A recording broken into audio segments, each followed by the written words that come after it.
And we are live. I'm Mitchell Renz. You're watching the Raiders Report. And coming up here on today's show, we're going to talk about some NFL news around Aaron Rodgers because here's the thing. It impacts the silver and black whether you like it or not. Then I'm going to talk about something that the Las Vegas Raiders absolutely positively have to do in NFL free agency. And then last night, I was chilling at home. I put out on Twitter, I put out on Instagram, what do you guys want to see on the live show today? And one of the top answers that I got was, Mitch, who should the Raiders draft at number 6 before NFL free agency? Those are the 3 segments up on tap today. I got to give a shout out to Steven Gutierrez to tell the Chuggs that I needed some toilet paper in the bathroom. That's why I was a little bit late. So Gutierrez, shout out to you, man. If you haven't already voted at the live poll up top, then I got to ask you this. Give me a yes, give me a no. Should the Raiders go out and sign Aaron Rodgers? Earlier in the week on Tuesday, I talked about what it would look like for the Raiders to trade for Rodgers. Now that the Jets have allowed or told Rodgers that he is going to be let go and that he is allowed to look at other places, if you're the silver and black, you got to go, do we want to sign him? Yes or no? And here's the thing. All good organizations, Tom Brady, Pete Carroll, John Spytek, good organizations will have that conversation because it's what you need to do because you need a quarterback. So here we go. We got some no's coming in from Gino, King Shab. What up, Steven down below? Headshot Productions said, hell no, bro. What up, King? Ron, Gilbert, Sean. Sean does say yes. And I'm seeing right now, I would say 80 to 90% no's. My only thing that I would say to anybody out there that's typing in a no is who are we going to be able to get that's an upgrade? I do think that there's some upgrades out there. There's some better options. But if you were able to get them for a cheap price, would that change your answer? That's going to be one of the things that we talk about here on today's show. Big Luck said Jimmy G. Bro, I don't want Jimmy G. Get out of here, man. Get out of here, man. If you want to get your questions or comments up on the show, you can use hashtag Raiders or Super Chat to skip the line. If I had to guess, we're probably going to be live today for about 2, maybe 2.5 hours, depending on how crazy that this show ends up getting. I am going to stay live as long as the questions continue to roll in. We have 3 segments on tap, so we will get through all 3 of those segments. But today is actually a pretty special day out there, and I'm curious how many people know what today is for the Raiders Report. But James, Vanilla, I see you also. I got to give a huge shout-out to my guy, Brandon Jasper. I know, you got a lot of stuff going on, Brandon, and I'll keep it just like that. But just to know, man, I love you. Please check your DMs. I want to hop on a phone call very, very soon. But shout out to Brandon Jasper. He's got a lot of stuff going on right now. Javi, when can we start to see some re-signings? I like this question here from Javi. And again, if you want to get your questions or comments up here on the show, you can use hashtag Raiders and ask the question. Or if you want to skip the line, get to the very front, you send it in that super chat. That's how we're going to do today's show. So I'm going to answer some questions here for probably 10 to 15 minutes or so, and then we will get into the very first segment today on the Raiders Report. In terms of when can the Raiders start re-signing some of these players, the window for franchise tag deadlines, that I believe starts on February 18th, and you got until the 18th until March 4th to decide whether or not you want to franchise tag a player. But in terms of NFL free agency, like when it actually starts, it starts 4 p.m. Eastern time on March 12th. There's going to be a 48-hour legal tampering period before that. I am under the impression, though, that you can re-sign players right now if you wanted to, because, you were able to go out and get a reserve future contracts, which the Raiders have already done with 14 players. They did that back on January 14th and January 7th. There was a few players that trickled in there. However, I am under the impression that you can just re-sign players right now if you wanted to. Let's go to Nick Sanchez. What up, Nick? Appreciate you. Sign Sam Darnold or even Kirk Cousins. My question to everybody out there. Sam Darnold, SD, Kirk Cousins type KC, which one would you pick? But if Rodgers is washed up, 41-year-old quarterback who needs to retire already, keep him the F out of the silver and black. My only thing that I will say to the Aaron Rodgers is washed, I don't know how you can say Aaron Rodgers is washed and then want Kirk Cousins, right? Because Cousins, the final 5 games of the season for him, he had 1 touchdown, 10 interceptions. And If that's not the definition of wash, then quite frankly, that's almost squeaky clean how bad Cousins was. Cousins did say that he was dealing with multiple different injuries, and maybe that's the truth because he did fall off a cliff, no doubt about it. But if we're sitting up here talking about Sam Darnold, Kirk Cousins, or Aaron Rodgers, quite frankly, I think that all three of these QBs are going to want a similar amount of money on a per-year basis. And if I'm going to pay any of these quarterbacks, let's say 25, 30, God, I hope it's not $35 million a year, the name that I would pick out of those names is, in fact, Sam Darnold, because I think he's the best fit with what Chip Kelly wants. A lot of times people think, oh, Kelly wants a mobile quarterback like Marcus Mariota to run an option the way they did in Oregon. The offense the Raiders are going to run is an offense very similar to what they ran at Ohio State. A quarterback that can stretch the ball down the field, and when he needs to use his legs, he can pick up a first down. That is Sam Darnold, way more than it is Kirk Cousins, and way, way, way more than it is Aaron Rodgers. Let's go to Jason. What up, man? Winston for a bridge quarterback. The only reason why I'm not going to go with Jameis Winston to be a bridge QB is because is Jameis Winston better than Aiden O'Connell? I'm not going to lie to y'all. I don't think that he is. And because I don't think that he's better than Aiden O'Connell, I would rather just you roll with Aiden at $1.2 million. To me, the only way that you would even consider bringing in a quarterback like Jameis Winston is if you want to go out and add Aaron Rodgers, you also add Jameis Winston, and then you don't want to draft a QB, and then you don't want to keep Aiden O'Connell on the team. Because to me, at this point of his career, I think Winston is a glue locker room guy way more than he is a reliable NFL quarterback. And I know Winston has got some ties to Spytek. I know he's got some ties with some of the coaches that we have on our team. But at this point in Jameis Winston's career, he's a glue guy. Like, the only reason to me why the Cleveland Browns brought in Jameis Winston and said goodbye to Joe Flacco was because Flacco was good enough to potentially steal Deshaun Watson's job. They had a guy in Deshaun Watson who might have been the most hated player in the NFL. I think he is, and that's why they brought in Jameis Winston. What up, Lil Flapjack? The only reason I see the Raiders signing Rodgers is to increase those ticket sales with those prices. People would pay to see Rodgers in a Vegas uniform. Aaron Rodgers would, I do think, would increase the ticket prices. I don't disagree with you.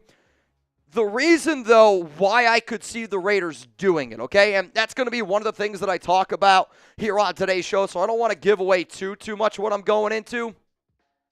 The reason why, if the Raiders, let's say, signed Aaron Rodgers, my job would be, how can I convince everybody that I like this move? The number one way that I've tried to convince myself it would be a good move is everybody said Tom Brady was washed when he left New England. He threw for 24 touchdowns, 8 interceptions, and everyone said he's washed, he's done. Well, Aaron Rodgers threw for 28 touchdowns last season, and everybody's saying he's washed. Went to a brand new destination. And I get it, New York was bad, though the New York Jets seem kind of like a dumpster fire right now. If you go to a good organization, it can change a lot. And again, Brady was 44 when he won a Super Bowl. So I do wonder if Brady thinks, well, everybody thought I was washed, and I went into the right situation, and I won a Super Bowl ring. I wonder if Aaron Rodgers is thinking that exact same thing, and I wonder if Tom Brady is thinking that exact same thing. What's up, Rebel? My guy right here signed Joe Hendry. Chuggs might know this person. Also, Rebel, I'm looking for your 99 Booth jersey. I'm getting ready to send out all the other jerseys that you told me to send, but you might not get the Booth one. I'm not going to lie. With all the construction we got going on, I'm having a little trouble finding it. What about, I'm not going to lie. I was going to Google this, but I'm guessing it's a wrestler. What? Why would you say that? Because the only chances and only time I ever get this style of a question means he's a wrestler. Say his name and he appears. I believe in Joe Hendry. What's so funny is you saw Smitty turn around slightly in the... Smitty knows. Wait, watch it. Smitty. Say his name and he appears. I believe in Joe Hendry. There we go. Smitty yeah, I mean, knows that's it. usually the only time, man. That's usually the only time that anybody ever asks me questions like that. Edward George says, Mitchell continues losing credibility, in my opinion. Because I don't know who wrestlers are. You don't know who Joe Hendry is? All right, man, that's on me. I guess I got to watch a little bit more wrestling. He's known in London and Paris and Tokyo. When's, like, the next really big wrestle event? There's one in Dallas. AEW's coming to Dallas. All right, what about one that, all right, we could potentially go to that one. What's one that we could go live for? WrestleMania. When's that? Oh, that's the one that, all right, I don't know if we can go live for that one. We should go to that one. It's in Vegas. I bet you over 10 Raiders players are there. Maxx Crosby actually at Super Bowl Radio Row said he's going. Yeah. Well, he said he wanted to wrestle him. So, I mean, we'll see. I would love to be able to go live and just kind of hang out in the back end. Dude, you just be the host and let's just get wild. We should go, and you should go live on Instagram. I don't think I can go live. I mean, like, briefly you can go live. Yeah. Chuggs just wants to go to WrestleMania. Sign Darnold, draft Dart, in my opinion, is the best way to go. Hey, we didn't go to Super Bowl Radio Row. We let other people go. True. We're probably not going to the Combine. We're going to let some of our draft people go to that probably. Yep. We should at least go to WrestleMania. I'll put in a good word with Why the for big yes, guy. in for no? Should me and Mitch go to WrestleMania? I'll see what I can do. Sign Darnold, draft Dart, in my opinion, is the best way to go. I'm going to be real with you, Nick. I kind of agree with part of this where, to me, the draft is about value. And yeah, free agency is also about value as well. A lot of yeses in there. I would say the quarterback that I have the most confidence in on the free agent market with the coaching staff, the regime that we have right now, I agree. I think Sam Darnold is probably the best bet in terms of wins right away. I think he's better than any other free agent quarterback out there, again, with what we have as our team. My only concern with Dart is what exactly is his plan. Like, I'll admit, with Chip Kelly, Jackson Dart, it does make me a lot more interested. If you told me Sam Darnold signs a 3-year deal, 2 of it's guaranteed, you hand the keys to Jackson Dart in the 3rd year, like, that's how I would want it to go, because I don't think Dart's ready. Like, I don't even think he's even close to being an NFL starting caliber quarterback this year, or even if he sat for a whole year. But this is going to be what the Raiders do this offseason. They're going to sign and add a quarterback early, and then they're going to go out and draft one. Let's go to Javi. What up, man? What about it? DTR, draft Genty and Dart in the 2nd round. To me, the only reason why Dorian Thompson-Robinson's name's even being brought up is because he was a UCLA quarterback with Chip Kelly. Like, here's the thing. I know that we don't really know what we're going to do at pick number 6 at the quarterback spot. But if you're the Raiders and you just went through the season that you went through, why? I mean, what are we going to do with DTR? He's not the starter, right? Like, Chip Kelly didn't get a raise, $6 million to come work with DTR. Tom Brady's not going to want to work with Dorian Thompson-Robinson. I get the connection. If you wanted to find the next, like, backup cheap Marcus Mariota, then sure, I guess I could entertain that idea. But he's not going to start. You still need to find a starter. For guys like that, you have to be in a position to develop people where there's no expectations. So if you did bring in DTR, it wouldn't really make sense because you're not bringing him in to plan to start or play any games for you. You know, like, you want to bring him in and, like, have him be a developmental guy. Like, if you want to do, I don't mean to cut you off. If you want to do what the Green Bay Packers are currently trying to do right now with Malik Willis, where, you know, it was a disaster in Tennessee and you just need another opportunity. Like, Malik Willis is a good example of, again, when you get into a good organization, it can be a lot different. Like, that would have to be the game plan for Dorian Thompson-Robinson. But that also probably means you're going to move on from Aiden O'Connell. I still want the Raiders to draft a quarterback. So if the plan was to sign a Justin Fields, to sign a DTR to be QB2, and then draft a, I don't know, Jackson Dart, Jalen Milroe, let that quarterback learn for 2 years, and then you just have the DTR for break glass in case of emergency, that's the only way I would entertain the DTR option. Let's go to Ron S. What up, man? Rodgers had far better starts last season than any of our quarterbacks the last few years. I honestly think you mean stats. But maybe you mean starts. I don't know. Give him a high caliber running back and bolster up the O-line, and it could be special. See, the problem with what you're saying is, though, if you're saying starts, I question that. He got paid $75 million to play 17 games, and he won 6 games.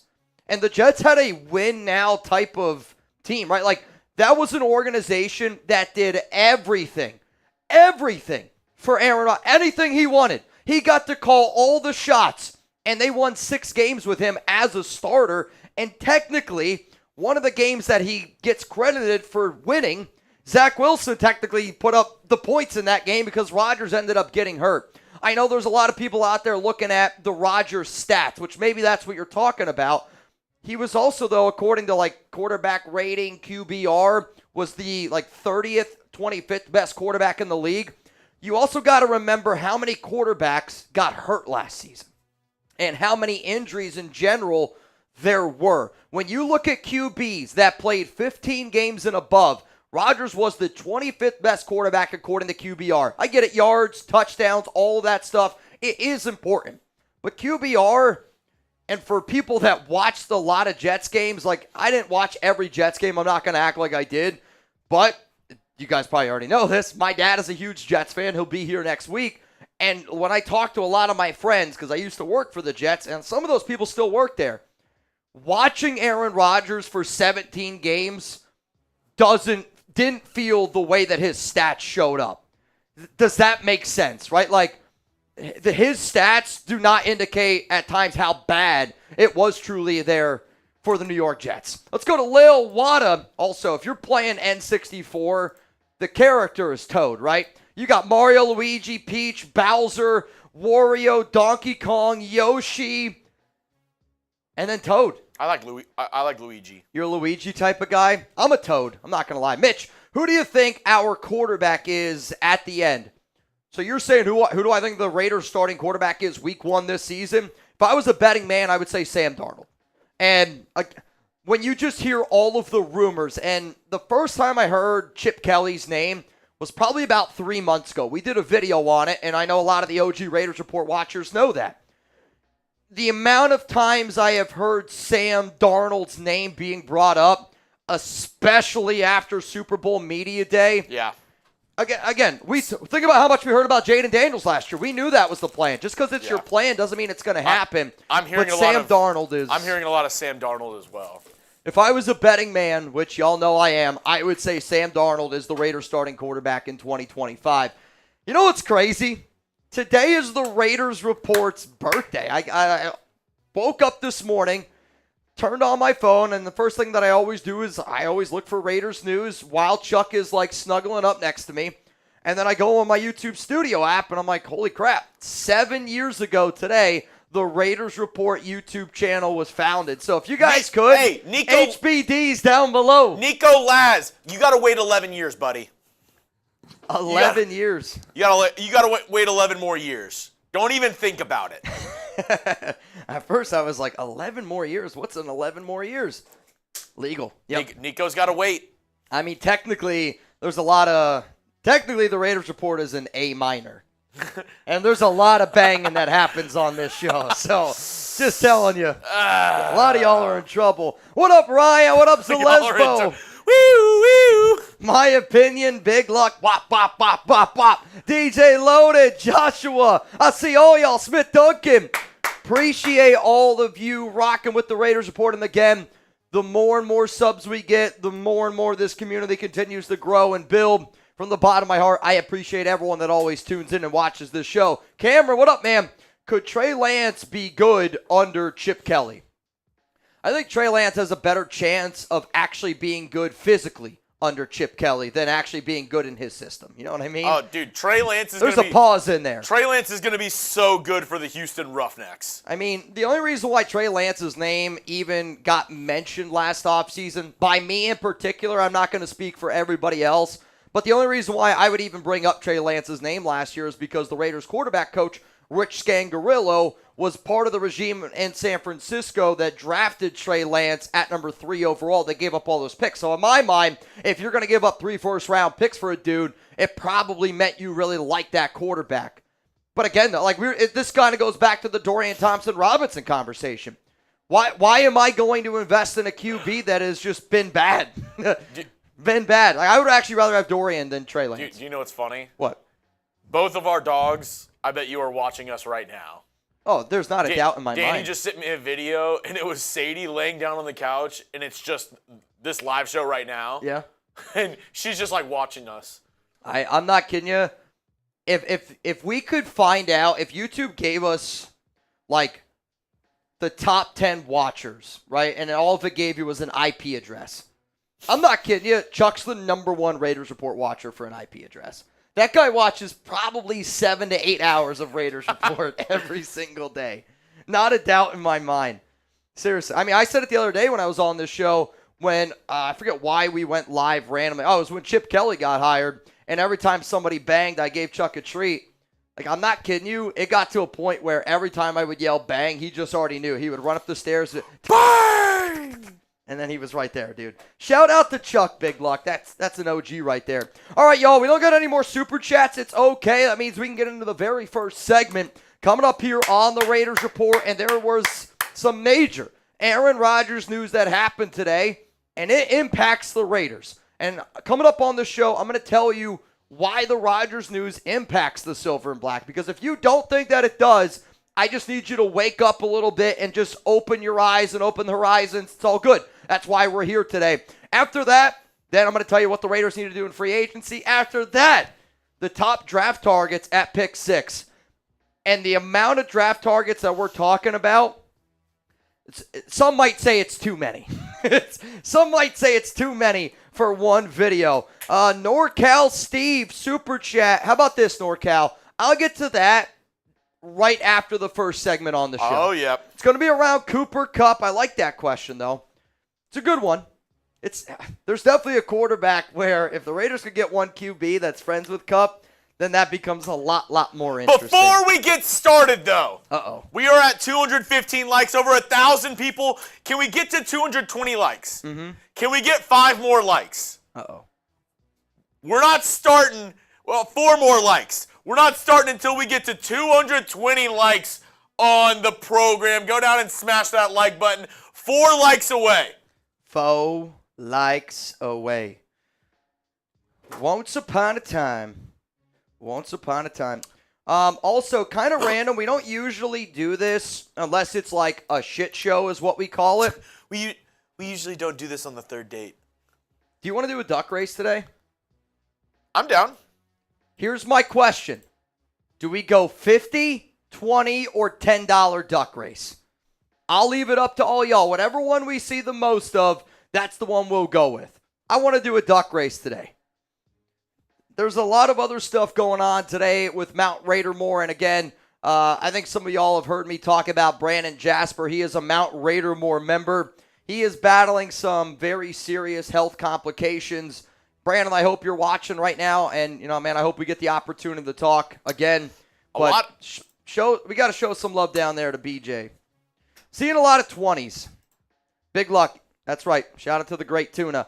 All right, y'all, so here's what we'll do. If you want to get in for a duck race, we'll do this at the very, very end of today's show. I'm going to put in $20 right from the jump in for Brandon. I'm covering that one. Shout out to the great tuna. And it's you in? A minor. So if you want in $20 Venmo at Mitchell Renz 365, is there a tuna race, a fish race? I could something nautical. A what? Something nautical. What is that? Like underwater? You don't know what nautical means? No, I don't. I'm not a wordsmith. No, that's not new. Nope. If you're watching this show for grammar and English tips, you're in the wrong spot. Let's just say Navman would be disappointed. Oh, that's a given. That man wakes up every day and he's disappointed in me. For some way or another. Yeah, Blue Richards hit the nail on the head. It's like something to do with the water, the sea, the ocean, Nautical. If nautical nonsense is something you wish, SpongeBob SquarePants. Oh, I'll remember that now. I should have known that in 10th grade. I took marine biology. There was a small portion of my life that I wanted to be the next Steve Irwin. And then it quickly changed. Yeah. quickly changed. Blue, though, with a first name like Blue, I would imagine you have to know what nautical is. Right? Yeah. That's true. Got a few people that are getting in the duck race. Sean Irish, you're in, my man. I see Steven Pena, you're in. Anthony Green, you're in. $20 Venmo right now to win $40. We will get to the super chats from NorCal Steve here in just a moment. Coming up, let's talk about the major Aaron Rodgers news that impacts the Silver and Black.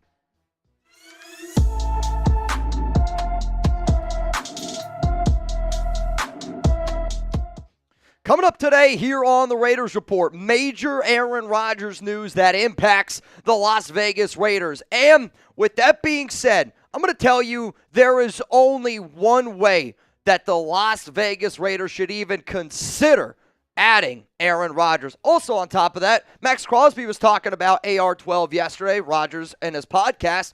Does Crosby want Rodgers on his team? We'll talk about it here a little bit, and then I will illustrate and go through all of the ways that the Rodgers news impacts the Raiders, because if you don't think it impacts the Raiders, I need you to wake up here a little bit. Also, if you haven't already, join the fam, man. Happy birthday to the Raiders Report. 7 years old today. There's been a lot of banging that has happened on this show, and A minor, you already know. You got to wait 11 more years. But I mean this from the bottom of my heart. I love doing this a lot. I hope that you see Chuggs and I's commitment to excellence. We grind with all of y'all because we know that y'all deserve it. Raider Nation is undefeated. I love you guys to the moon and back. Please keep helping this show grow. Hit that subscribe button. Turn on those notifications. This offseason is going to be something very, very special.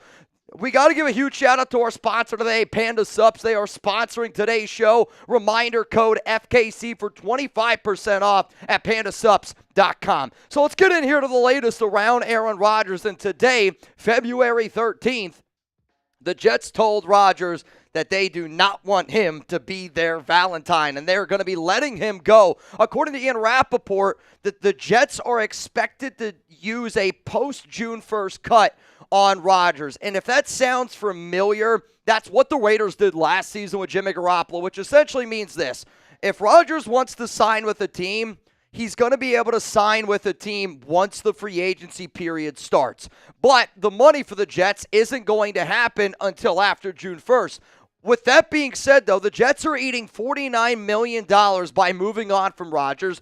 Because they are designating him as a post-June 1st cut, they're going to eat $14 million in 2025 and $35 million in 2026. So the question that I have been asked multiple times, because last offseason, I was one of the people that said the Raiders need to consider Russell Wilson. In fact, humbly, I was the very first person that said the Raiders need to consider signing Russell Wilson because he's going to sign at $1.2 million due to his contract with the Denver Broncos. So the question is, should the Raiders be interested in Aaron Rodgers? And to me, you got two options. The first option is this. You could trade for Rodgers, and if the Raiders still want to trade for him, I know that the Jets have already said that they're going to release him. They haven't released him yet. Hop into that time machine. Remember a few years ago when the Raiders said that they were going to release Gabe Jackson, they were going to release Rodney Hudson, and then a few hours later, they were able to get a trade done. That technically can still happen here for Rodgers, but if you're the Raiders, and if you were to make a trade, the cap hit is 9.5. You would still take on $37.5 million in cash, but that's money that just, Mark Davis has got to pay. But you still could make the trade. And if the Raiders wanted to make a trade because the Jets already know that they're going to get rid of him, and if the Jets already know that they're going to get rid of him, I think a lot of people assume that you would be able to get Rodgers for the absolute cheapest price. And one of the things that somebody asked me today was, Mitch, so you're telling me you wouldn't want to trade for Aaron Rodgers for a 7th-round pick in 2026 if his salary cap hit for the Raiders was 9.5? The problem is you can't look at it like that because the Aaron Rodgers contract situation and the Russell Wilson contract situation is two totally different things. What do I mean? Here's what I mean. The Jets, to me, aren't going to trade Rodgers. The only way that the New York Jets are going to trade the Raiders Rodgers is if you give the Jets a legit pick. Like, I'm talking a top caliber pick. Why is that? If the Jets trade Rodgers, they lose $25.5 million in cap space, and they eat $49 million in 2025. If the Jets just designate him post June 1st, which is what they are going to do, they save $9.5 million. So if the Raiders wanted to trade for him, they would need to make it worth it while for the Jets, right? because you're not just going to eat all this money for a 7th-round pick in 2026. If you're going to make the trade, you got to make it worth it for the Jets. With that being said, I'm not trading for Aaron Rodgers. No way in hell. It doesn't make any sense, and the Jets aren't going to do it either, which now brings us to option B, plan B. The Raiders sign Aaron Rodgers for the vet minimum at $1.2 million. I'm telling you this right now. The only way in hell I would ever consider Aaron Rodgers to be the quarterback for the Las Vegas Raiders is if he signed that contract at $1.2 million like Russell Wilson did last season for the Pittsburgh Steelers. The problem is the contracts, again, are very different. So I reached out to an NFL insider that I am very close to about the contract situation with Wilson, about the contract situation with Aaron Rodgers, and this is what they told me. He gets nothing new. Wilson had not yet paid out money from the Broncos coming his way that would be canceled out by signing with a new team. Not the case with Aaron Rodgers. So I saw a few people out there wondering, all right, well, if Rodgers is going to get all this money, he's already gotten his $75 million guarantee by the Jets cutting him. Rodgers isn't going to get the remainder of that $37.5 million. He's not getting any of it. If Rodgers was going to get that $37.5 million, then sure, there would have been an opportunity for him to play at 1.2. But my point is this. If I'm going to sit up here and I'm going to call Aaron Rodgers a cancer, which y'all know how important that word is for me and my grandfather, I've had a lot of family members die from cancer.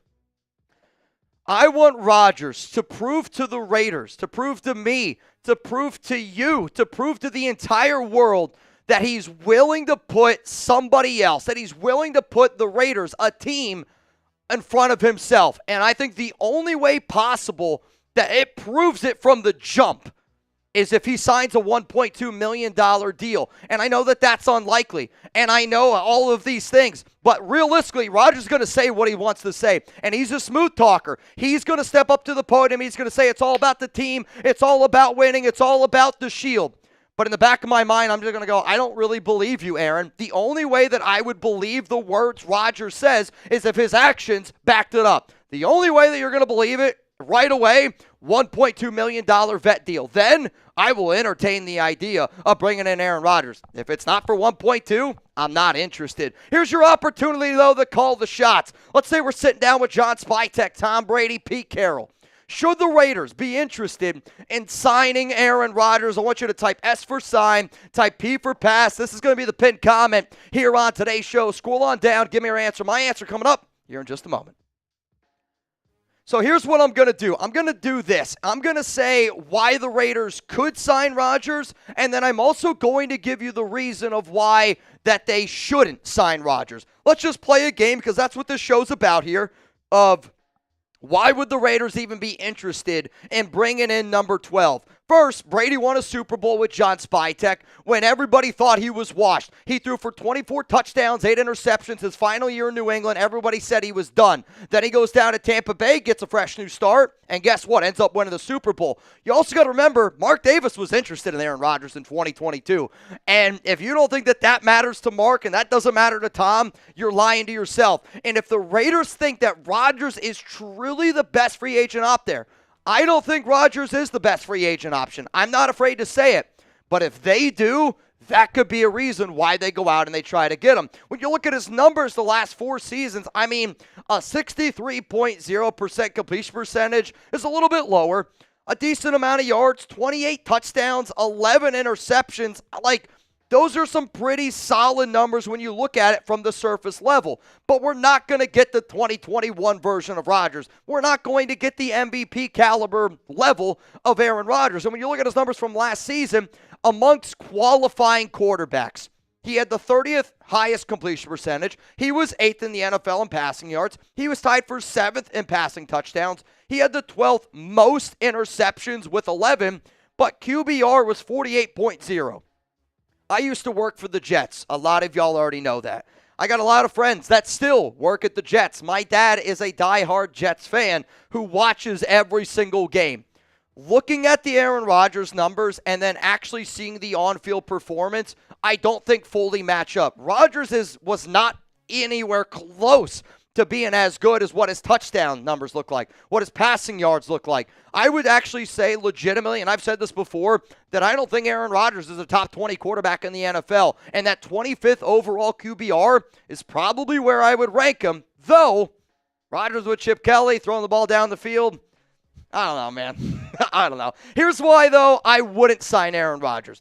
Rodgers isn't interested in being a bridge. Every report that you've ever seen around Rodgers is he doesn't want to work with a younger quarterback and he doesn't want to teach a young QB. Here's the thing, Aaron. The only way that you're going to get an opportunity on the Las Vegas Raiders is if you are okay and open to the idea of when the Raiders draft a QB, you're going to have to teach them. You're going to have to be that bridge QB. If you're not interested in being a bridge, then I don't understand why the hell we're even doing what we're doing with Pete Carroll, giving him the type of contract that he did. The Raiders want to build a culture. Rodgers has been a cancer. But if you sign that $1.2 million deal, then maybe you can prove to me that you care more about something than just yourself. And then the last is this.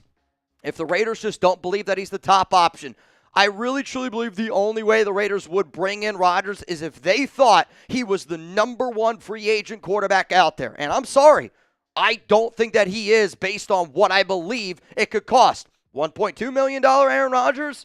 That might be the best quarterback on the open market. Coming up next here on the show, does Maxx Crosby want Rodgers? And he had a very interesting quote about Rodgers yesterday on his podcast. And I thought, you know what? With all the news around Rodgers, I have to be able to sit up here and talk to you about what Max said, because what Max says is important. And then I'm also going to get into why this Rodgers news impacts the silver and black. Before I do, huge shout out to our sponsor, Panda Subs. Use code FKC. If you want to check out any of their products, you can try them out. I would say this, if you need extra motivation to work out, their pre-workout, and even for people out there that work out all the time, like I follow a few people on IG, like Cash Joey. That dude's absolutely yoked. Killer Cruising, absolutely yoked. These are people that I know work out all the time.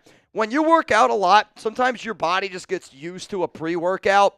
Try Panda Subs pre-workout. I work out, I think, way more often than the normal person. I take a half a scoop of this stuff, and it wakes me up. Chuggs in the background's like, yeah, all right, pal. My point is more, I have a lot of caffeine, and this is a great way to get my workout started. Also, the burn, it melts fat off you. If you need a multivitamin, it's there. They got all sorts of new products, pandasubs.com. And if anybody who is a Raiders fan and uses the FKC code, because I'm going to keep using that piece. I can't celebrate the Chiefs losing enough. You're also going to get a protein shaker, and you're going to get a bag if you spend over $100. And if you're in the United States, domestically is what he told me. Pandasubs.com, 25% off, code FKC. So does Maxx Crosby want Aaron Rodgers on the Raiders? He talked about this on February 12th, and he said, quote, I would get Rodgers, why not? And I don't want to do Max dirty, and that's not what I'm trying to do here, but I listen to Max's show. I listen to The Rush, and I enjoy listening to those guys when I'm taking Chuck on a walk or doing whatever. And one of the things Crosby always says, he's like, somebody's going to take a clip of what I say, and they're going to put it out there. And I've already seen this clip of Crosby being put out there because all he's talking about is Aaron Rodgers. And then there is a quote in there that says, I would get Rodgers, why not? The problem is, though, Crosby was talking about the Vikings. He's not talking about the Las Vegas Raiders. Here's what he had to say. Bro, send him to Minnesota. If they don't bring back Sam Darnold, I would get Rodgers. Why not? Imagine him with Kevin O'Connell, then Justin Jefferson, and Jordan Addison. Every quarterback that has played under O'Connell effing lights the shit up, from Kirk Cousins to Darnold, all those guys. Get Rodgers for a year or two. Then you have Rodgers versus the Lions again. That would be low-key lit. When I hear Crosby talk about that, you got to be interested in every time Max opens up his mouth about a quarterback, because Mark cares what he has to say, Tom Brady cares what he has to say, and I just think that the nation cares what he has to say. When I read that quote, though, I don't think, wow, Crosby wants Rodgers to be a Raider, because the way Crosby is, if he wanted Rodgers to be a Raider, he would have said he should have came to Las Vegas, right? Like, he would have recruited him to Las Vegas. He wouldn't have said, you should go play for Kevin O'Connell. You should go play for Minnesota. I learned that Crosby's got a lot of respect for O'Connell, and he does have a lot of respect for O'Connell. And a lot of people around the NFL do respect him, because not only is he from the Sean McVay tree, which is something that I've been begging the Raiders to try to get. But at the same time, I almost wonder by reading that quote if Max doesn't think Sam Darnold is as good as what maybe some other people on that Raiders organization do. Because from what it sounded like, it was Kevin O'Connell made Kirk Cousins. Kevin O'Connell made Sam Darnold. Aaron Rodgers should go play with Kevin O'Connell to help him get his career jump-started again with all those players. That was my 2 cents on it because I saw so many people with that quote and so many people talking about what Max said. If Max wanted Aaron Rodgers to be a Raider, he would have said Aaron should come to the Raiders, not Aaron should have went to the Minnesota Vikings. That's just my opinion, though. Coming up last here on the show, why the Jets moving on from Rodgers does impact the Las Vegas Raiders. You have to know that it impacts this team. The first reason, and this is the very first thing that I thought of, was, all right, well, if the Jets are already telling Rodgers that they're moving on from him, does that mean we're going to get a yard sale? Does that mean we're going to get a fire sale? And they're just going to start shipping off players. Maybe they're willing to trade some guys because they know that now they need a franchise quarterback. Here was a tweet by Quinnen Williams, one of my favorite defensive tackles in the NFL, and he said this: another rebuild year for me, I guess. What's funny about this tweet is Quinnen Williams has since deleted it. Luckily for us, we were able to get the screenshot here at Chat Sports, and we saved it. Quinnen Williams is already thinking rebuild, and they told him to delete it. The fact that the Jets told him to delete it tells me that they didn't like that Quinnen said that. It also tells me that there are players inside of that Jets locker room that want to win right now, that made contracts to win right now, that were told many years ago that they were going to win right now, are not very happy in this current situation. I think it also goes to show when you know that they're going to move on from Davante Adams. So for the New York Jets to move on from Aaron Rodgers, Davante Adams, they're going to get into a rebuild, which means for some of those players that are on those really big contracts, because the Jets spent a lot of money to make Rodgers happy. All I'm saying is keep an eye out for a lot of those Jets players because I think they could be doing a fire sale very soon. Next thing that you got to think about is the fact that the Jets need a quarterback.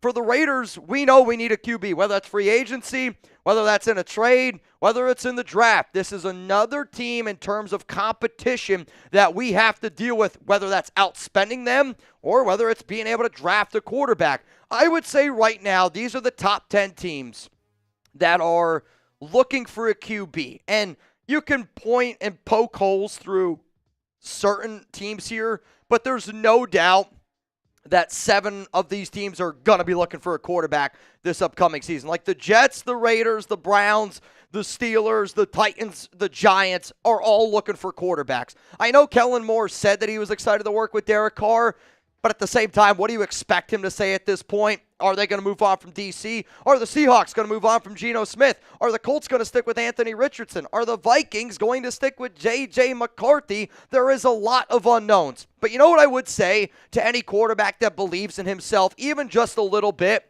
The Raiders are a great, and I mean this, a great quarterback destination.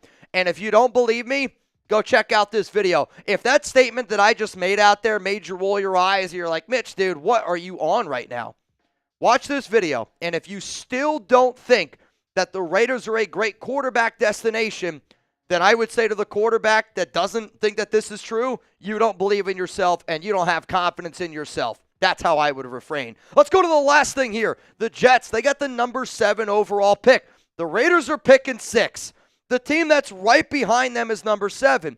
And one of the biggest talking points right now is, could Shador Sanders slide to the Raiders at 6? Could Cam Ward fall down a little bit? Is there going to be a team that trades up to go get a QB? You know my bold prediction right now? I think the New York Jets are the team that tries to figure out a way to move up and go get a guy. And I think Shador Sanders would be a quarterback that they would entertain. Let's face it, Woody Johnson cares about money. Woody Johnson cares about ticket prices. He cares about putting butts in seats. Shador Sanders would do that immediately. And New York, come on, Shador was made for New York. It would be a lot of pressure. And I'll tell you, I think it would be an absolute dumpster fire if Sanders ended up going to the Jets. But the fact that now we got another team picking in the top 10 that's looking for a quarterback, it's just extra competition, which is why it's even more important for the Raiders to lock in at least a starter during free agency because you don't know what's going to happen in the draft. Quite frankly, The only quarterback that I would even trust to start right away in 2025, and I've said this for months, is Cam Ward. If it's not Cam Ward, you better have a starting quarterback in free agency because that QB is going to have to sit. So in conclusion here, the Jets are moving on from Aaron Rodgers, and it does impact the Raiders' free agency, trade-wise, and also in the draft. Trading for Rodgers is not an option now based off of what we would have to give up to go get him because of how much money the Jets would eat. The only way that I would even consider signing him right now is if he's willing to sign that vet minimum deal and prove to me, prove to the Raiders fans, prove to the Raiders players, prove to this organization that he's going to put the shield above himself, because there is no player above the shield, and that's what scares me the most about Aaron Rodgers. Hey. Will the Raiders sign a free agent quarterback this offseason? Give me a yes, give me a no. We're going to talk about it here in just a moment. 6 likes away from 500. 6 likes away from 500. Huge shout out to all of y'all tuning in. Kaijo says yes. Luda says yes. Robert Jansen says yes. Joseph, yes. I see a lot of yeses down below. Who do you think is the most likely option not named Sam Darnold? Got me. The most likely option not named Sam Darnold in free agency? All right, yeah, it says free agency. Yeah, I mean, I was going to say, if we're just talking free agents, I think the most likely, you said not Sam Darnold? Can't pick Sam Darnold. So that's Russell Wilson, Justin Fields. I'll give you Kirk Cousins will throw in there. Geno Smith will throw in there. Aaron Rodgers will throw in there. I don't think Geno gets cut, but I would say Geno if he does get cut. Okay. If not, I don't know. Like Trade? I like Fields. I don't think Fields is bad. Like, I think a lot of people view Fields in the same lens as they view a Jalen Hurts. Like, whenever he was like but like, Jalen Hurts is like second or third year in the league. Yeah. Wherever it was like, oh, it's a gimmick thing. Like, he just runs the ball. He's not good. Like, I mean, I know, like, in the NFL, Fields hasn't been good throwing the ball down the field. Yep. At Ohio State, he was not bad. Yeah. And, like, I know that's a different situation, a different level where he has better guys around him more often than not than the other team when he played at Ohio State. But if you can get Fields at a really cheap deal, the amount of money the Raiders have to build around him is very intriguing because we've seen what teams do. Like, how the Eagles did with Jalen Hurts. They got his extension done really early, so they're not paying him a ton of money. Yep. So they're able to pay a A.J. Brown, Devontae Smith, pay all these offensive linemen in front of them. So I don't hate Justin Fields. Sperry's not a big Justin Fields guy, but he's also a big analytics guy. Yeah. Where it's like if you're just looking at the analytics, just the numbers, Fields isn't the sexiest option. Yeah, he also didn't like Sam Darnold, with the Vikings last year. And I get it because statistically, analytically, it didn't make sense. But we see it every single year that sometimes, especially quarterbacks recently, when you get put into a situation that fits your strengths, you're going to succeed. Like, Sam Darnold succeeded in Minnesota. Baker Mayfield succeeded down there in Tampa Bay. There's also a learning curve. Like, Justin Fields is, 25 years old, 26? Yeah. I know that people don't think Justin Fields is good. And I actually don't fully disagree with that. But I have so much confidence in Chip Kelly, Tom Brady, Pete Carroll, John Spytek that it would be a fun project. Like, you can't tell me it wouldn't be fun. Yeah. And I'm not saying Justin Fields is going to turn into Jalen Hurts. Sure. But I'm saying... I'll say this. If Jalen Hurts can learn how to throw in the NFL, why can't Justin Fields? I mean, yeah, that was... Arguably, Jalen Hurts... got it more up here, but... Arguably, Jalen Hurts was a worse throwing quarterback coming into the league than Justin Fields was. Completely agree with it. Completely agree with that. Like, that was statement. his biggest knock was that, like, oh, yeah, like... at Oklahoma, at Alabama. That's why he lost the job to Tua. There was a time in college where they didn't trust him to throw the football. Yeah, he was. You can make an argument Jalen Hurts in college might have been a worse passer than Jalen Milroe. I'm not kidding you. I don't know about that. Dude, go back and watch. I'm telling you.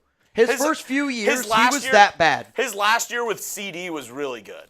He was better. I'm saying, like, by that time, he was better. At Alabama. Yeah. I'm talking even before that. Like, before his sophomore year. He had so many years that they're all kind of blending together for me at this point.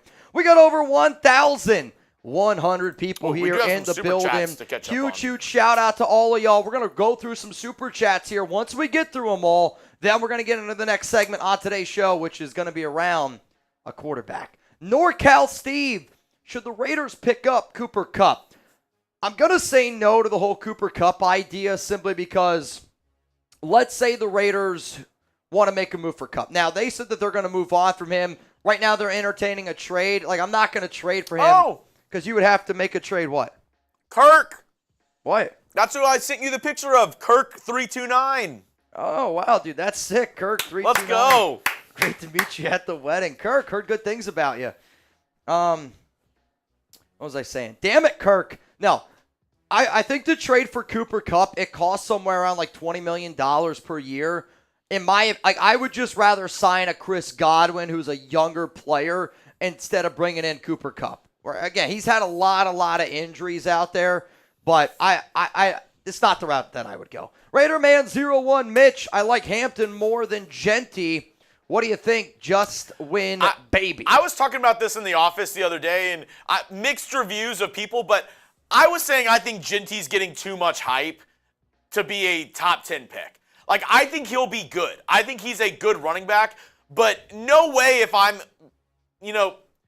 I just don't, if I'm the Raiders, if I really want Genty, I would rather try to trade back into the teens and get him. Like, I don't see Genty being a top 10 level back. Like, whenever I think of top 10. I disagree with that. But whenever I think of a top 10 back, if I'm taking you in the top 10, I'm expecting in year 1 or 2 that you're going to be a top 5 back in the league.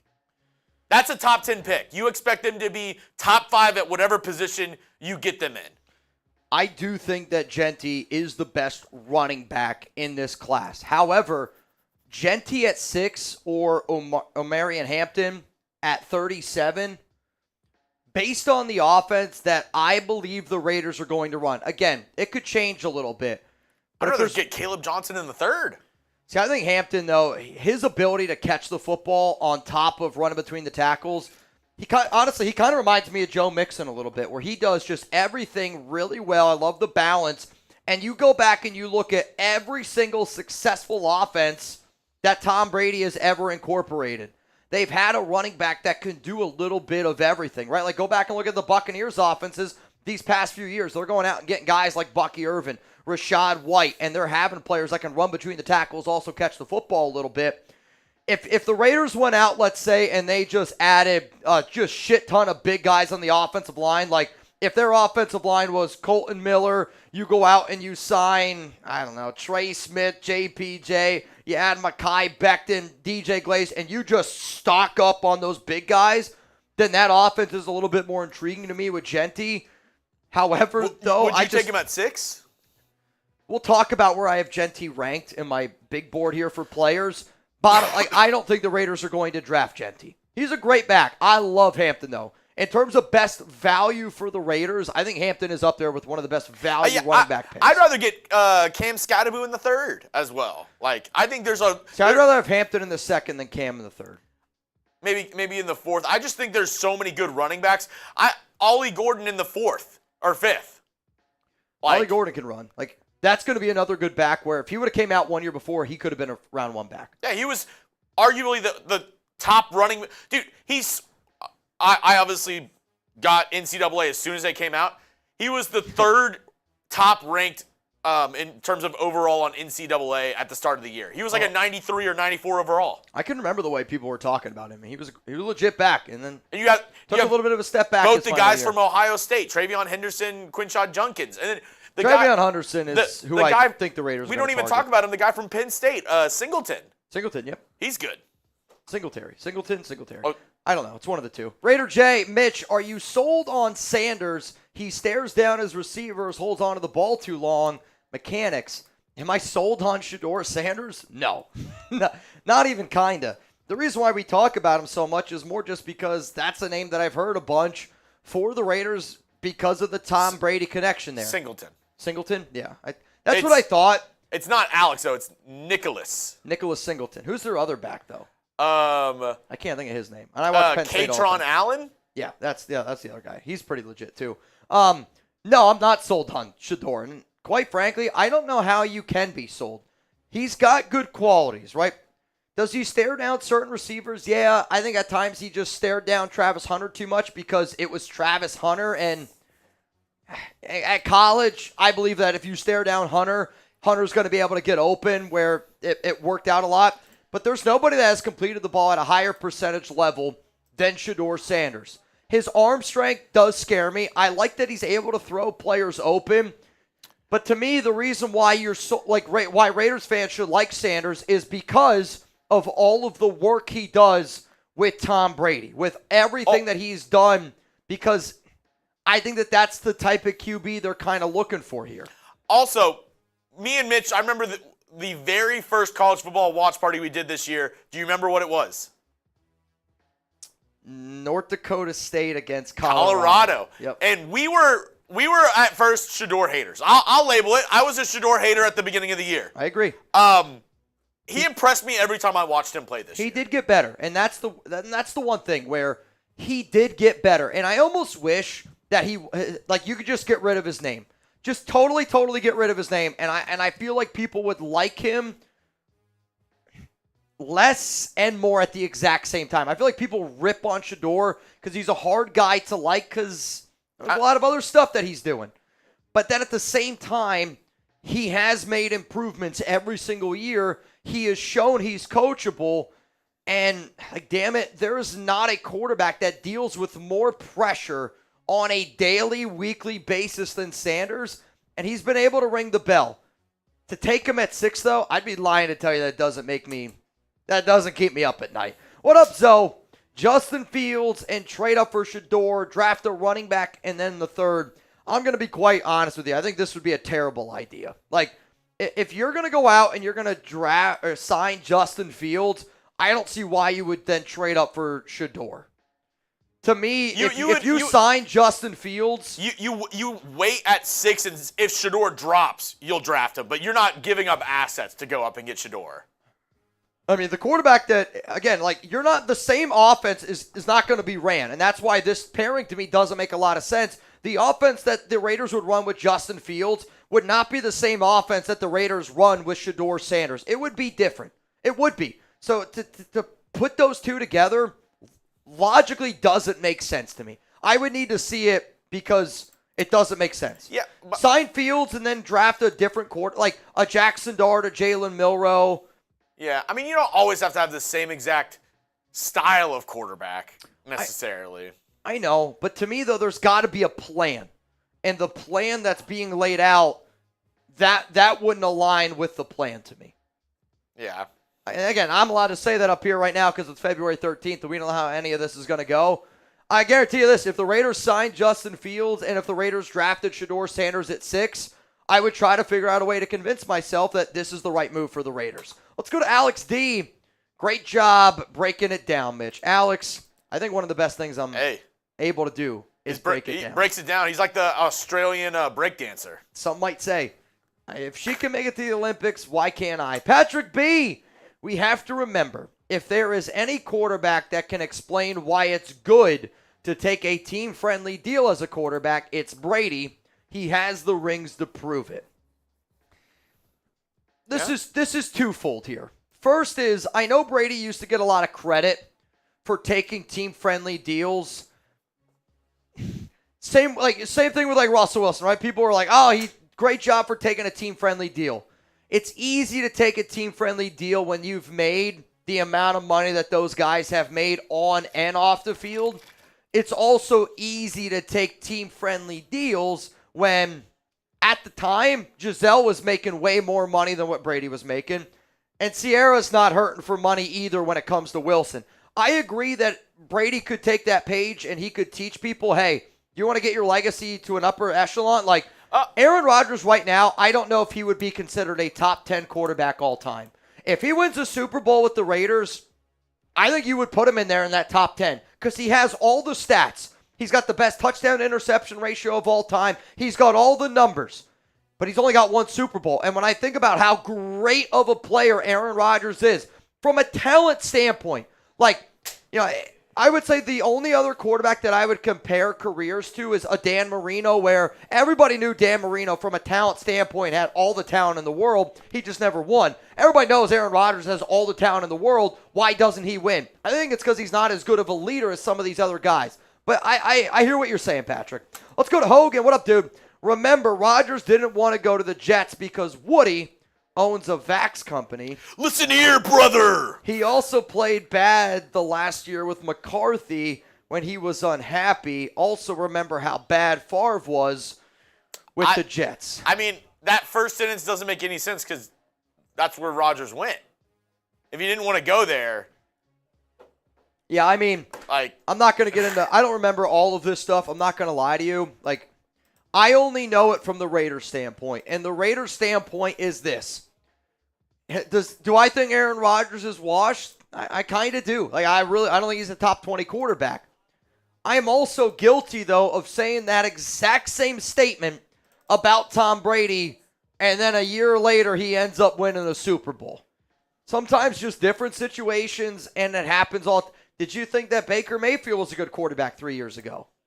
Shit, now I think Baker might be a top 12, top 10 QB, threw for 41 touchdowns. Fit is such a critical thing in the NFL that we don't talk about nearly enough. I try to a lot, but clearly the Jets, bad organizations stay bad. And the Jets have just been one of those bad organizations, just like the Raiders. But the Raiders are operating much differently this offseason. What's up, Noah? You can get the coach wrong, the O-line wrong, even the quarterback wrong. But one thing you can't get away with is forgetting to like the video. I didn't know where that was going because at first I was going, all right, we got a bad coach, bad O-line, and bad quarterback. Yikes. I don't think it's going to work. But I like the video. But if you like the video, then anything's possible. Shout out to Suave, Raphael. I suggest Fields, then we trade back in the draft, get Tyler Booker, and then pick up Dart in the third. I just want an elite line in front of our QB. I want an elite line too, and we'll talk about some of these top prospects that I'm looking at. The problem with Dart, he ain't going in the third. There's a dart in my neck. There's a part of me where now, what percentage of chance, based on some of the stuff we've heard from Super Bowl, we got a few guys getting ready to go down to the Combine, so we're talking to a lot of people that are going to be down there. Percentage chance, me and Jackson Mitch are going to Dart, WrestleMania? Maybe. Percentage chance, Jackson Dart is available to the Raiders at pick 37. What percentage chance? 10. I was going to say 40. I'm not kidding you, though. The amount of smoke right now that we are hearing about Dart going in even the first round, I mean, it's loud and it's there. And we'll get more information because we're sending, I don't know how many people we're sending down to Indy or up to Indy, I guess. But there's already Jackson Dart ain't going in the third. I don't even know if he's going to go in the second. He might be a first-round pick, and it's craziness. But I think one of the reasons why the Dart height's going up is because the Shador stock is falling down a little bit. John Rodriguez, you're next up here on the show. I'll take Henderson or Junkin over Genty any day.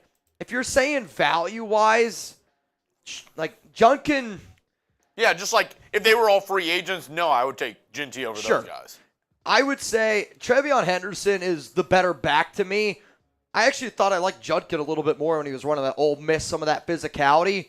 But it also wouldn't surprise me if the Raiders said, you know what, we're going to take Trevion Henderson in the third, and we're going to try to take Junkin in the fourth or fifth.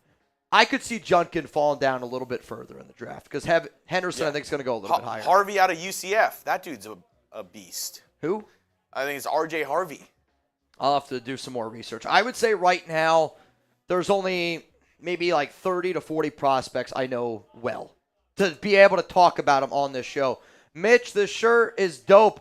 I got a bunch of these, I don't want to call them random Raider shirts, but I got a bunch of shirts that I wanted to try out. And I love the material, though I'm not going to lie to y'all. I don't like this part of the shirt. These patches here, they're not very comfortable. The shirt looks cool. I would wear this. I have one of those starter Raiders jackets, or if I had a jacket, I think that this whole thing would look a lot better. But appreciate it a lot, man. You're going to be seeing a lot more Raiders gear random Raiders gear like this from me. Where did you get that shirt at, Mitch? Chatsports.com/Raiders shirts.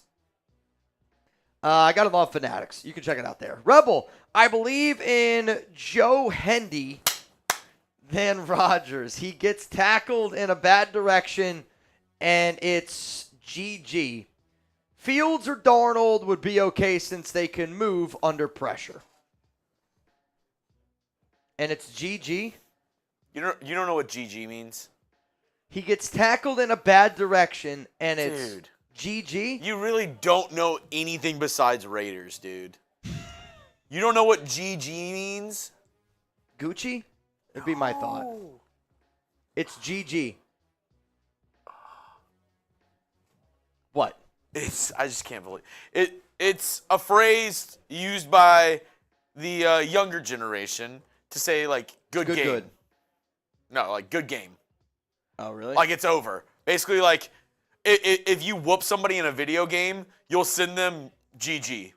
See, I don't play any video games. Or just anything like GG, like good game. I'm not gonna lie. No, I had no idea. Oh, Raider Prime. Mitch is a boomer. I swear, Mitch is like the same age as like Navman and Trivan, but in a young person's body. He's like, what is this? TikTok and tweeting. And I know Raiders. I know YouTube. I know the NFL, and I know my personal life. Quite frankly, I don't know. My personal. I know about myself. I know about Alex. I know myself. And I would hope you know about GG. We got to learn it, man. Don't sweat it, Mitch. I didn't know either from Martin. Skinbone. What up, fellas? Apparently you're switch. Skinbone. Skinbone. What a name. And it's just a light switch. I feel like that picture switched, and I feel like that this is an innuendo. I'm just saying. What about Jacoby Brissett as the bridge could be a similar pickup like Geno Smith was? Geno Smith is light years better of a quarterback than Jacoby, and Brissett was a complete disaster last season in New England. I was very high on Drake May. Y'all knew that. And Drake May was my favorite quarterback coming out of the draft. Last season, he was my favorite. So high on him. Now, I'll admit, that would have been wrong. Jaden should have been the number one quarterback. I said Jaden was the number one guy for the Raiders. My point is, if you bring in Jacoby Brissett, the only job that I would bring Jacoby Brissett in for, tush-push QB. And you roll your eyes. Jacoby Brissett was the tush-push QB in New England for quite some time. He was also the tush-push QB on another team, which I forget what other team he was. That's what all of our Cali watchers are on. Cush-push. Cush-push. The Cush-push. Yo, bro, pass me that Cush, the push-cush. Dude, 4th and 1, time for the Cush-push. I bet you there's somebody out there that does it. Like, we always, do 2 o'clock and all these other random things. Somebody's like, 4th and 1, Cush-push time. All right, y'all, we got over 1,000 people here in the building, though. I see 666 likes, so either somebody liked the video or unliked the video.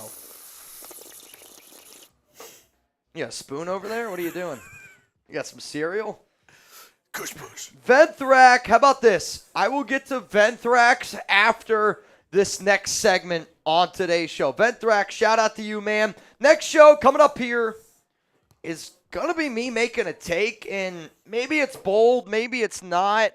I just am very convinced that the Raiders are going to do something, and I think that what I'm going to say might surprise you. What?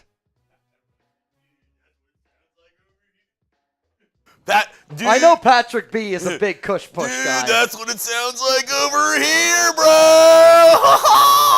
Bro, we're so good. That's Patrick B. Dude, I was watching the freaking Raiders report, and that dude Chuggs was in the back doing the same sound as I was, bro. It was crazy. I'm actually concerned what you got going on back there. Bro was wildin', bro. I'm telling you, dude. Same chronic as me. Same time. What I just realized is Chuggs ate some Starburst today, and they might have been 100 milligram Starburst. Coming up here on the show, I'm going to give you a take, and it's going to be maybe a little bit of a surprise for some people out there. But I really, truly believe the Raiders are going to do this, and I think after you hear all my reasons why, you might jump on board with what I'm going to say. You ready? It's Z-Biotics. Just remember that. Let me get in my script. All right, coming up, let's talk about anything besides what the hell he's talking about. I promise you this. I'm going to give this one 4 just win, babies.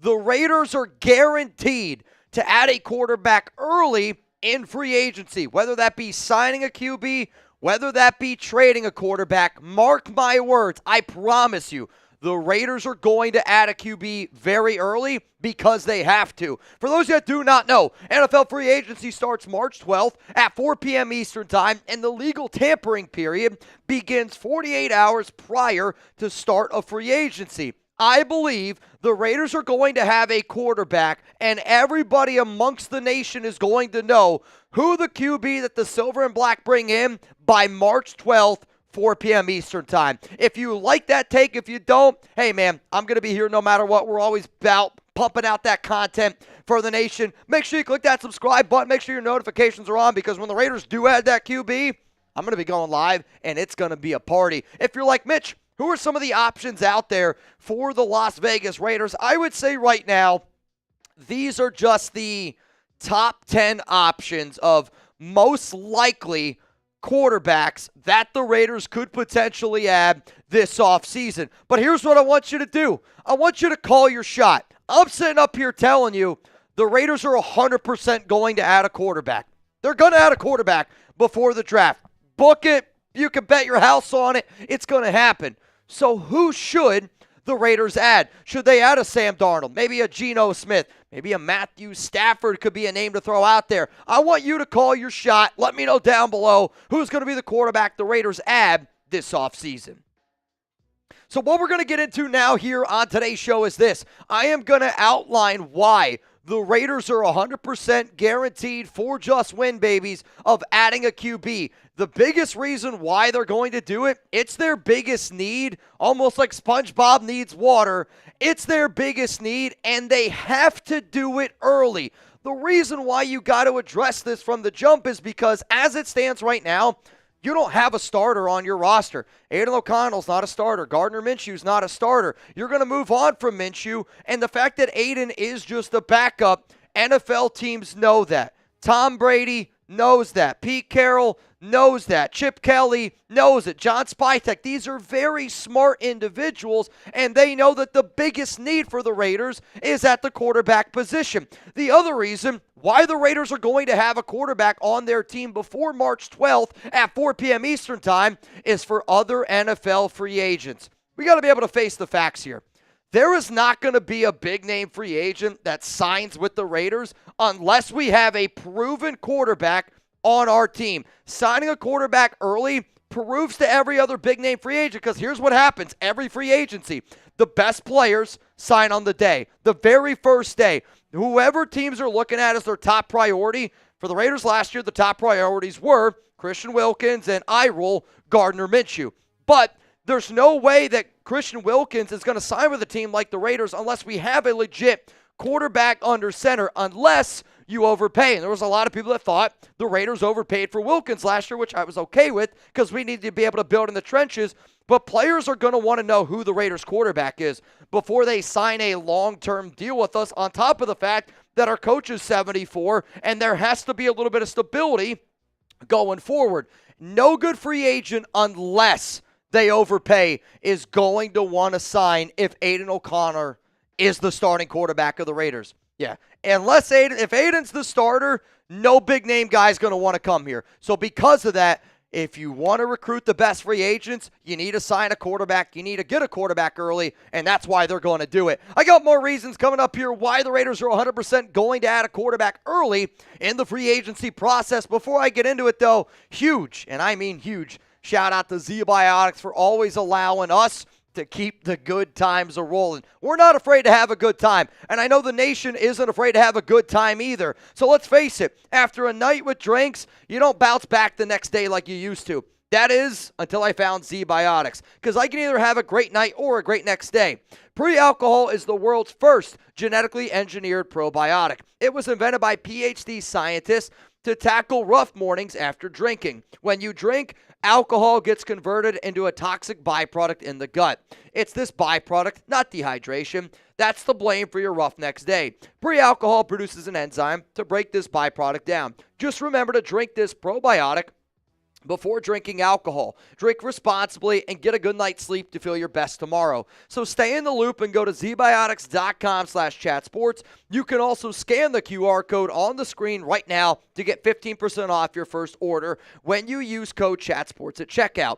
You can also sign up for a subscription using my code so you can stay prepared no matter the time or occasion. ZBiotics is backed with a 100% money back guarantee. So if you're unsatisfied for any reason, they'll refund you your money, no questions asked. Remember to head to zbiotics.com/chatsports and use the code chatsports at checkout for 15% off. Thank you, ZBiotics, for sponsoring this episode of the Raiders Report and keeping the good times going. Let's go to the next reason why the Raiders are going to add a quarterback. It's all part of Tom Brady's plan. If y'all don't think that Tom Brady right now is dotting I's and crossing T's on his plan, then you haven't watched what the Raiders have done this offseason. If Brady wants something, he's getting it this offseason, and it's been that way. And he clearly has a plan for this offseason. And Brady believes in allowing a quarterback to develop for a year or two behind a veteran.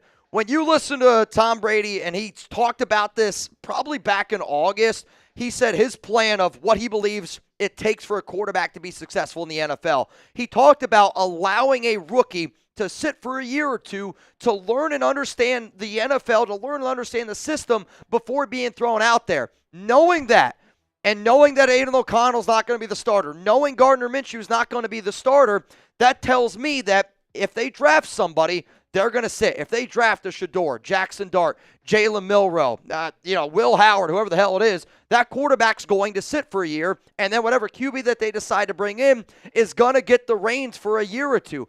That's been the Raiders' plan. And if I know that that's the Raiders' plan at QB, and if the Raiders are executing all their coaching staff plans and everything they've done this offseason, why would they deviate from the plan now? They're going to go out and they're going to add a quarterback. What's one way that you also can tell that they're going to do it?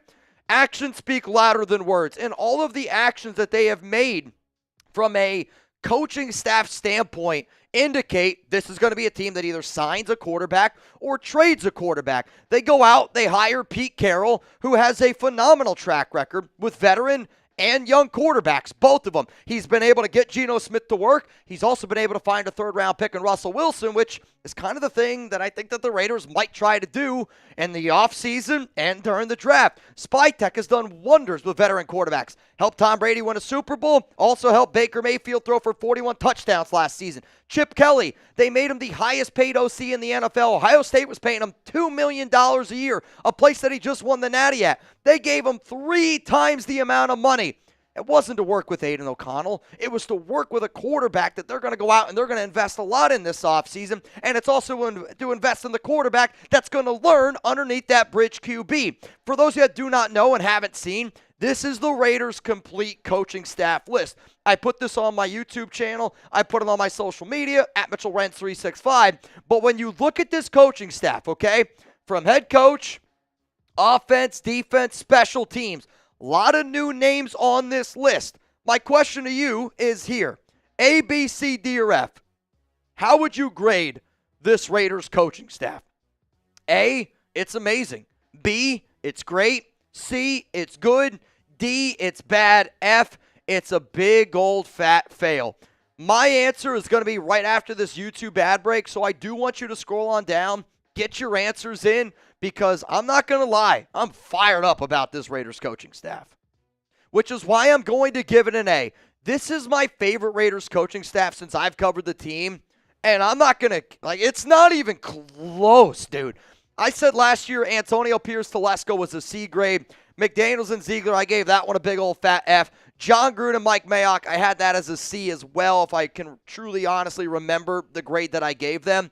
I love this because you keep Patrick Graham, you keep Rob Leonard, you go out and get a great X's and O's guy in Chip Kelly, and all because he's great with X's and O's, the one thing he was lacking was being a people's person. You'll get probably the number one people's person that you could get a head coach that's got Super Bowl caliber experience, that's not going to be intimidated to sit at a table with Jim Harbaugh, Sean Payton, and Andy Reid. And then on top of that, you also go out and you bring in John Spytek, who has won a Super Bowl with Tom Brady, who's been able to work magic with a lot of quarterbacks out there. I love this Raiders coaching staff. Let's go to the final reason here of why the Raiders are guaranteed for just win babies 100% going to either sign or trade for a quarterback this offseason.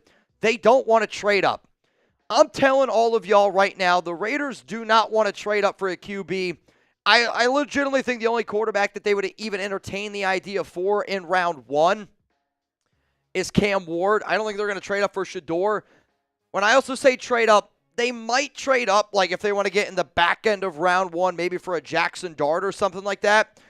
But at the number 6 pick, you're not guaranteed to get a quarterback. And Mark Davis, I'm just telling you, has made it very clear to this regime, we can't have happen what happened last year. And I know the Raiders signed a quarterback in Gardner Minshew, but we all knew that that wasn't a good move. And the moment they did it, I was like, why the hell are the Raiders doing this? Because the Raiders don't want to get trapped in, if we don't get our quarterback in the draft, we're screwed again. They're going to take a QB. The Raiders also know that they're going to go out and they're going to get their guy, which means going out and getting a QB usually costs a lot of dollars and cents. If you spend a lot of money on a QB, it means you can't allocate a lot of that other free agency money on other players that you could potentially sign, which makes it even more critical then that you keep the amount of draft picks that you're going to keep to fill some of those depth position spots that you couldn't fill in free agency because you're going to lose 28 players this offseason. I believe the Raiders are going to try to do their job and bring back a lot of faces on that defense. That's why they kept Rob Leonard. It's why they kept Patrick Graham. And then on offense, they're going to go out there and they're going to spend. They're going to build that offensive free agency, and then they're going to keep a lot of those draft picks to kind of plug and play some of those other guys. So here we go. The Raiders, I'm telling you, are guaranteed to add a quarterback early in the free agency period. Why? It's their biggest need. NFL free agents need to know who that quarterback is for the Raiders, or else why the hell would they sign with Las Vegas? Nobody wants to play with Aiden O'Connell, and nobody's going to want to sign a long-term deal with an organization that doesn't have a proven quarterback. Tom Brady's plan has been going out, getting a bridge QB, letting whoever the Raiders draft learn for a year or two behind that guy. The coaching staff that was assembled from Pete Carroll, John Spytek, Chip Kelly, all scream, we're going to add a veteran quarterback, and we're going to have that QB then also learn and teach that rookie. And then the final reason, they don't want to trade up. They want to keep those draft picks. Doing all this is how this Raiders team plans on winning in 2025. So with all that being said, now we're going to look at the draft. And we've been talking a lot about free agency, and I get it. A lot. And that's the next thing that's going to happen. But oftentimes I get asked, Mitch, who do you want the Raiders to pick at 6? And I always say it depends what we do in free agency. Do you wish that free agency was after the draft? Yes. I actually do. And quite frankly, I think it would almost make more sense. Like, I almost think it would make more sense. It would be, maybe it'd be weird. I don't know. The reason why I would like for the draft, the only reason why they probably wouldn't do it, though, is because then your veterans wouldn't get paid as much. Yeah. Like, the older players wouldn't get paid, though I can make an argument that that kind of needs to happen. There's way too many players getting paid crazy amounts of money. Rodgers is a great example of that, right? Like, dude made $75 million playing 18 games. Teams wouldn't overpay players if they already had the draft. It would be interesting. Kirk Cousins wouldn't be in Atlanta. True. He wouldn't have been. What up, Skinbone? Switching up the pictures on me. What up, fellas? What about Jacoby Brissett as the bridge? Could be a similar pickup. I think we actually already answered that one, but because he changed his photo. Oh, yeah. Jacoby Brissett, that's a no for me, dog. Ventrack, who is the OG, oldest guy of Mount Raidermore? I don't want to call him out, but I think it's Zahn. No. I think it's got to be David Zahn. Dude, he's 74. Get out of here. Now, Zahn, I don't know if Zahn's 50 yet. He's close. Ron's older than Zahn. Wild One's older than Zahn. Honestly, the youngest member is probably Tuna. Is it Ventrack? I don't know. Betrek, how old are you? Scheffler's up there a little bit in age. Patrick B's a younger guy. Tri-Van with that handlebar. I don't know who's the oldest member of Mount Raider more. Navman. It's not Cameron. Could be Ira, though Ira's black, and he looks way younger than everybody else, which I always find hilarious. Like, if you saw Alex's dad, he's 70, and he's always like, black don't crack, and he looks great. He looks 55. He does, dude. He looks amazing.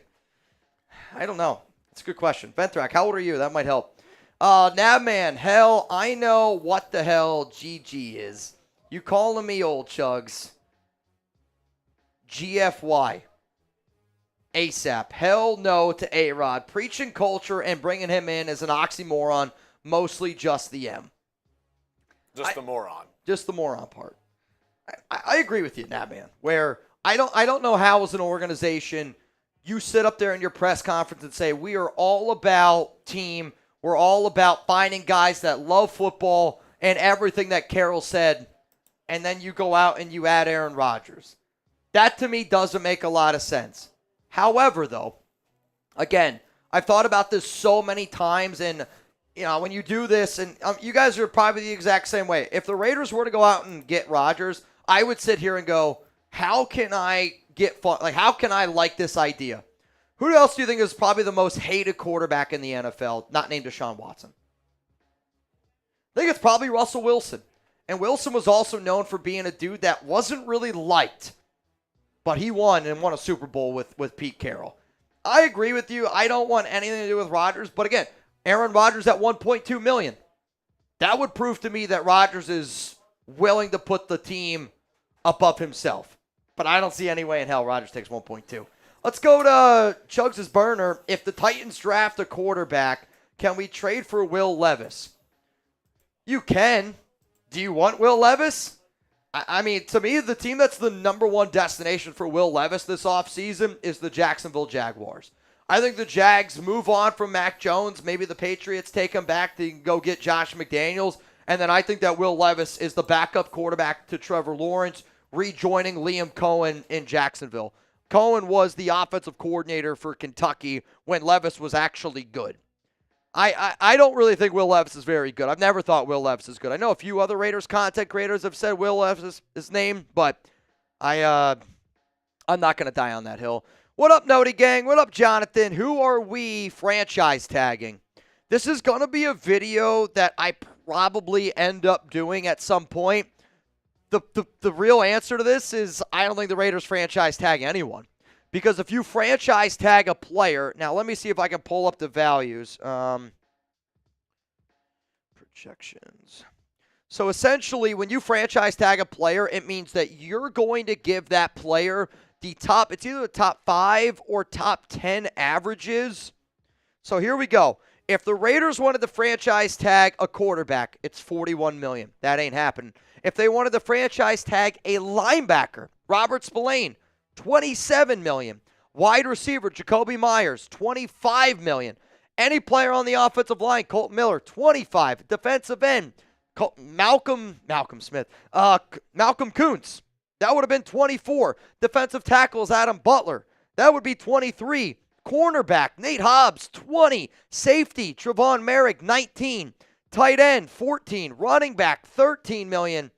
And then any special teams player, punter, kicker, is $6 million. My point is there's not a single player on the Raiders that's going to hit the open market that we would pay any of those numbers to.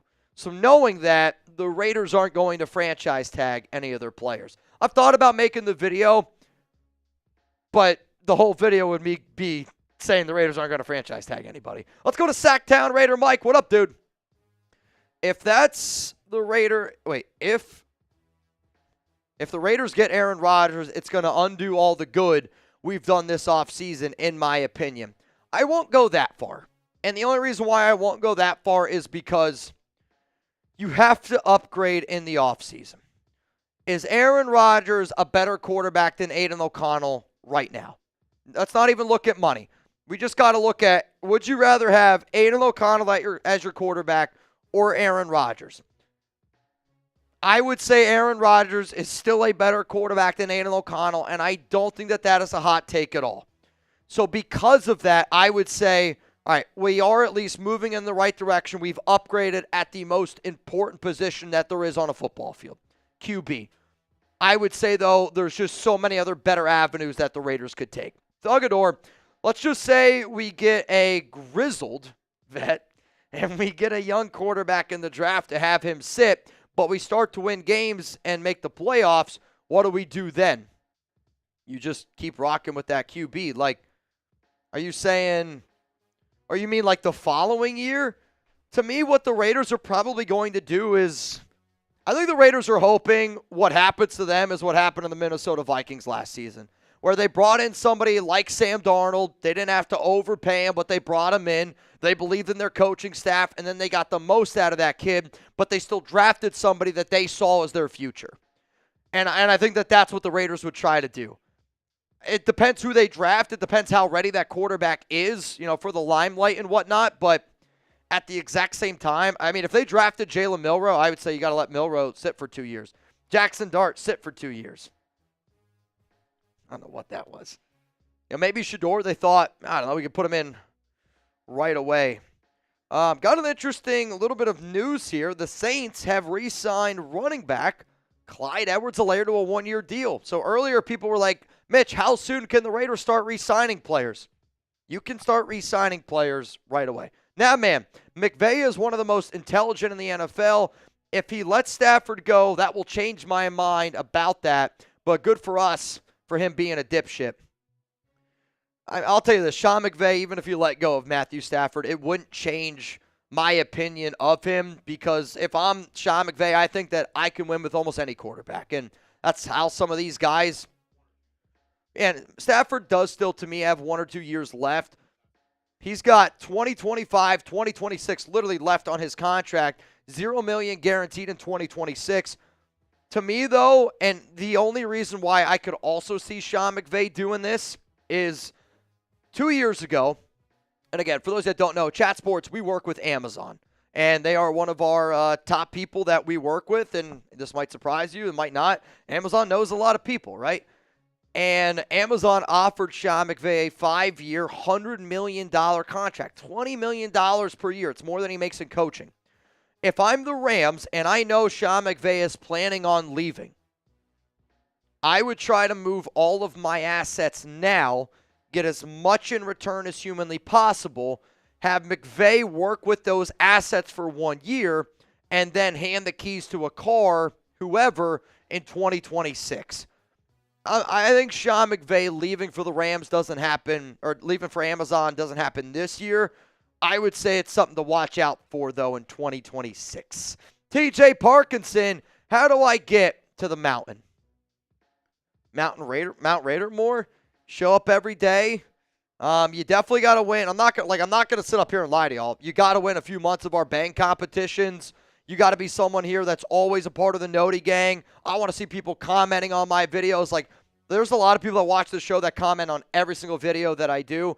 And I'm not kidding you. Comment every video, like every video. YouTube's starting to get more qualities that I can actually see every comment that you put, every like that you put. I can see so much more now on the back end of YouTube, which I love. What? But at the same time, like, I want people that spread love, where, Trivan has donated multiple jerseys to people. Tuna has donated multiple jerseys to people. Nabman's not part of Mount Raider more yet. I would say he's probably the next in line. But, like, you just got to be all about the nation in every way possible. And, again, I'm not going to lie. You got to win a few bang MVP months. Like, you just have to. This is, at the end of the day, a way that we provide for our families, and that's something that people don't want to hear, but I'm never going to sit up here and lie to y'all. Let's go to God Family and Raiders for Life. I say sign Aaron Rodgers. Name one other available quarterback that can process a defense better and check to a best play. We need a quarterback that can compete for the AFC West first and foremost. I'm not going to disagree that, like, the mental capacity to the football game, like, Aaron Rodgers, there's never been a defense that he hasn't seen. And in terms of available quarterbacks that can process a defense better, Again, like, I'm not going to disagree. Like, maybe Russell Wilson, maybe Kirk Cousins, but I'm just going to bet on the guy that has played the most football. But the thing that you're leaving out, though, is his legs, his arm, his body. Yeah, you might be able to process information quickly, but Father Time is undefeated. And last season showed me that Father Time is really caught up to Aaron Rodgers. And again, he's still good enough. He's still able to go out there and do his job. But I'm not looking for the quarterback that can process defenses the best. I'm looking for the best quarterback out there. Also, cheers to you. Let's go to the next one. Rolling in here on today's show. Aaron, bro's got some. You know, Aaron, I don't know if anybody's ever told you this. You kind of look like Leonard Williams' skinny brother. No? No? For what I'm seeing, I think the facial hair is similar. The afro, some glasses. Draft Ezra Thomas and Nick. Holy shit. I don't even know who that last name is in the second or third round. I'll tell you this, if the Raiders draft this dude, I'm in trouble because M-Man Worry. Do you know these prospects well? I don't know these prospects well. I will start doing more of my prospects research. All right, so he's a DB for Florida State. 6'2". Decent Senior Bowl. Azara Thomas. 1 pick, 4 PBUs. I'll take your word for it, and I'll say this. Like, when I get a question like this, I'll save them, and I'll go back and I'll do some more research down the road. But right now, my free agency, like how much time I invest in free agency right now is probably 80% of my time, and then 20% goes to the draft, where the draft has been, I'm working up where I said right now I'm probably like comfortable with 40 players. 40 players that I can confidently talk about and have no issues with it whatsoever. And you're going to hear a lot of those players coming up here in just a moment. What up, Nab, man? Thugador Strawberry, Grizzled. I love the shout-out, brother. You the man. GFY. Figure it out, Mitch. Good for you. Good for you. I think I got it. Brett Collins, you're kidding, right, Mitch? Stop the nonsense. Bring back Derek Carr, then. That's how ridiculous this sounds. Why does anybody want to bring back Derek Carr? Skinbone! I don't want Aaron Rodgers because I don't want to see a new meme of him in the only Super Bowl. I'll tell you this right now. I don't care who the Raiders quarterback could be. Jackson Mahomes.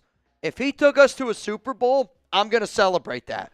I mean, if you're saying you just don't want to see Rodgers become a Super Bowl meme, maybe I'm not reading this correctly. I don't care who the quarterback of the Raiders is. I just want to win a Super Bowl. That's the truth. If that last statement upsets you, I'm sorry. But if Jackson Mahomes could take the Raiders to a Super Bowl, I don't see why you wouldn't be on board with it. It's never going to happen, obviously. But it's all about the nation, man. Yeah, what is up with that? I mean, that's another thing. You see how well Patrick has turned out, and I'm a big believer. You should have. Patrick turned out the way he did because he was just surrounded by idiots his entire life. I do think that should have been a video for you. He's saying silver and black. Oh, okay. Yeah, he's saying he doesn't want to see a meme of like Rodgers in silver and black, like him being like a sucky quarterback, and everybody's making fun of the Raiders for having Rodgers. Sure, I hear you. It's just what we can't afford to have happen. Super and Bowl. We can't. You can't go into the season with Aiden, and they're not gonna. You can't go into the season with Gardner. They're not gonna. They're gonna have to find an upgrade at quarterback. That's all I know. All right, y'all, if you want to get in our duck race, we're going to do this at the end of today's show. Reminder, $20 Venmo at Mitchell Renz 365 to get in. The last time that I gave some shout-outs, it's been a little while, so I apologize. Zesty. Rustin Long, you in. Yoda Jenkins says, get me in. I see Juan Jimenez in. Mark Bates, you in. And then Mo Shav, you're also in. Right now it's a $20 Venmo. Greg, you in. $20 Venmo right now to win $100 here on the Raiders Report. The Raiders Report. Oh, the Raiders Report. Come and join the Raiders Report. All right, I'm going to see some more names that are getting in here. I see Darth with a big butt, you in. And then LCA, you're also in. Shout out to Lord Cameron Abbott, $20 Venmo as it stands right now for a chance to win $120 here on today's show. Young Moolah. Oh, wrong one. Young Moolah, baby. Young Moolah, babe. I was like, what just happened? I pressed the wrong button. If Rodgers comes to Vegas, could you see Devontae possibly coming to the Silver and Black? He did say he would consider coming back with the right team. Here's my God-honest opinion. The only way that I would entertain the idea of bringing back Devontae Adams is, like, right now, like, he's going to get cut. There's not going to be an NFL team out there that wants to pay Devontae $35 million a year. How much are you willing to pay him? Because Jacoby Myers has got no money guaranteed left on his contract. And I think the Raiders are going to figure out a way to give him a contract restructure, give him a little bit of a pay bump. Devontae Adams is probably going to be looking for somewhere in that $15 to $20 million per year range. And for as much as he fell off, and he just quit on our team, and he lied to everybody, he was another name where I'm going to say it, he was a cancer in that locker room. I'm telling you, from multiple Raiders players, they're not going to come out and tell you that, but I'm telling you, there's a bunch of Raiders players that did not like Devontae Adams that final year on the Raiders in that locker room because Tay was a me guy. Antonio Pierce. If Devontae is down to play for less than $10 million per year, sure, he's good enough at that value. But I also need a wide receiver in this Chip Kelly offense that can block and is okay with blocking. He wasn't doing that. He was doing business decisions, and he was not able to block. Devontae, at what Devontae is going to get, I am not interested in that at all. And that kills me because I was so fired up when the Raiders got Tay. But yeah, that guy burned a bridge with me, quite frankly. I forgot if we went to this one from TJ. Okay, how is Tina? And I'm going to start hooking again. How is Tina? And I'm going to start hooking again. Tina. The only Tina I can think of is Tina, you fat lard. Literally, it's the only Tina I can possibly think of. Tina, you fat lard. Tina, you fat lard, eat your dinner. God. Uncle Rico for quarterback? I'm in. All right, so. We have two more. We have two more super chats. I'm going to see, though, if I can get some water. My voice has been. Can someone fill up my water, please? I don't know. Oh. What? You meant tuna. Oh. Tuna, you fat lord, eat your dinner. How is Tuna? I'm not going to lie to y'all. I got a message yesterday from somebody very close to him, and I don't know, man. I don't want to get into all the details. I don't know if I'm allowed to get into all the details. Just know this: if anybody has ever seen Brandon on this show, just send a prayer for him. That's all I'm gonna say. It's not looking good though, man. It's not looking good. Dr. K, when are you guys gonna start? When are guys gonna start getting re-signed? They can get re-signed at any time. Literally. A few minutes ago, Clyde Edwards-Helaire re-signed with the New Orleans Saints on a one-year deal. Anthony Morales, what's up, dude? Whatever we do in free agency says what we are going to do in the draft. Tired of seeing everyone mock draft. I don't totally disagree with you. It's why I've kind of slowed down me doing mock drafts as much as I have, because you're right. Like, what the Raiders do in free agency can really dictate what they're going to do in the draft. I'll also say, though, it's not always 100% the case. Nobody thought the Raiders were going to take Brock Bowers at 13 last season. And if you did, you're lying to yourself. I knew. Chuggs said he knew. You're lying to yourself, right? And I know that we always think that certain things are going to happen. I literally do a show based on my opinion, right? Like, I talk about news, talk about rumors. This entire show is based on opinions. But at the same time, do what makes you happy. And I enjoy doing mock drafts. I do. I like being able to see where players fall. I like to see when I draft a quarterback in round 3, what does my draft look like? Like what I do, hard. And I encourage everybody to do this. Figure out what mock draft you like the best. When you take a QB in round 1, take a QB in round 2, take a QB in round 3, 4, 5, 6. I do so many different drafts based on just trying out different ideas to see how the board falls. And quite frankly, I think the Raiders should do it. I think Pete Carroll, John Spytek, if I was in a Raiders organization and if I was a GM or if I worked in the building, I would make those guys do mock drafts. Not to, they should know these prospects, but it's just about preparation. It's about knowing where certain guys can go. Because I know this, the Raiders would have never drafted Damon Arnett at 19 if they done a mock draft or two, or if they actually talked to people outside of the NFL building. You think that's true? God, I hope so. Because Gruden, when he was talking about why they drafted Arnett, they were saying because they were worried that other people were going to take him. Nobody was going to take Damon Arnett at 19, just like nobody was going to take Alex Leatherwood at 17. Nabman! Alley-oop for Tuna! Throws one up off the backboard! Benthrak! Bang! Slams it down. And alley-oop, which Hoop it is. You got to love a good alley-oop, which now I'll count those each as bangs. Why not? Hoop it is. That now puts Hoop Navman it is. one bang behind Yoda Jenkins Boom. for the most bangs in the month of February. Shaka boom. I mean, we've seen a lot of, and I mean a lot of Navman coming down the lane, throws one up off the backboard, Venthrak! Hoop it is. Also, we got a few more people getting in the duck race. The last name that I mentioned was LCA. I see Chris Slaughter, you're in. Also, thank you, 93 Navman. You, sir, are in. $20 Venmo to win. $140 here on the Raiders Report.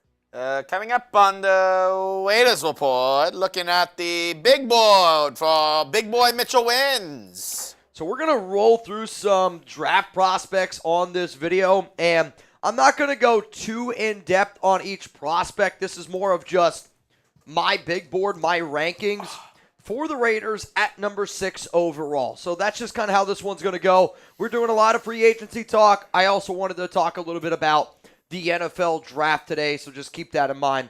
How about this? Who do you want the Raiders to draft at number 6?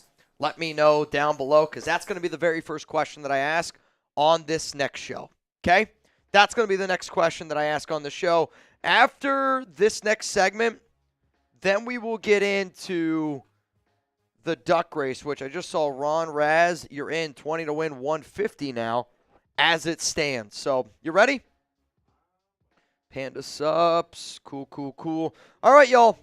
Let's talk about some players that the Raiders could draft at pick number 6. Let me know down below in the comments section, who do you want the Raiders to draft at the number 6 overall pick during the 2025 NFL draft? Let me know down below, because coming up here on today's show, I have my players ranked, a Raiders big board that I hope Pete Carroll, John Spytek take a look at.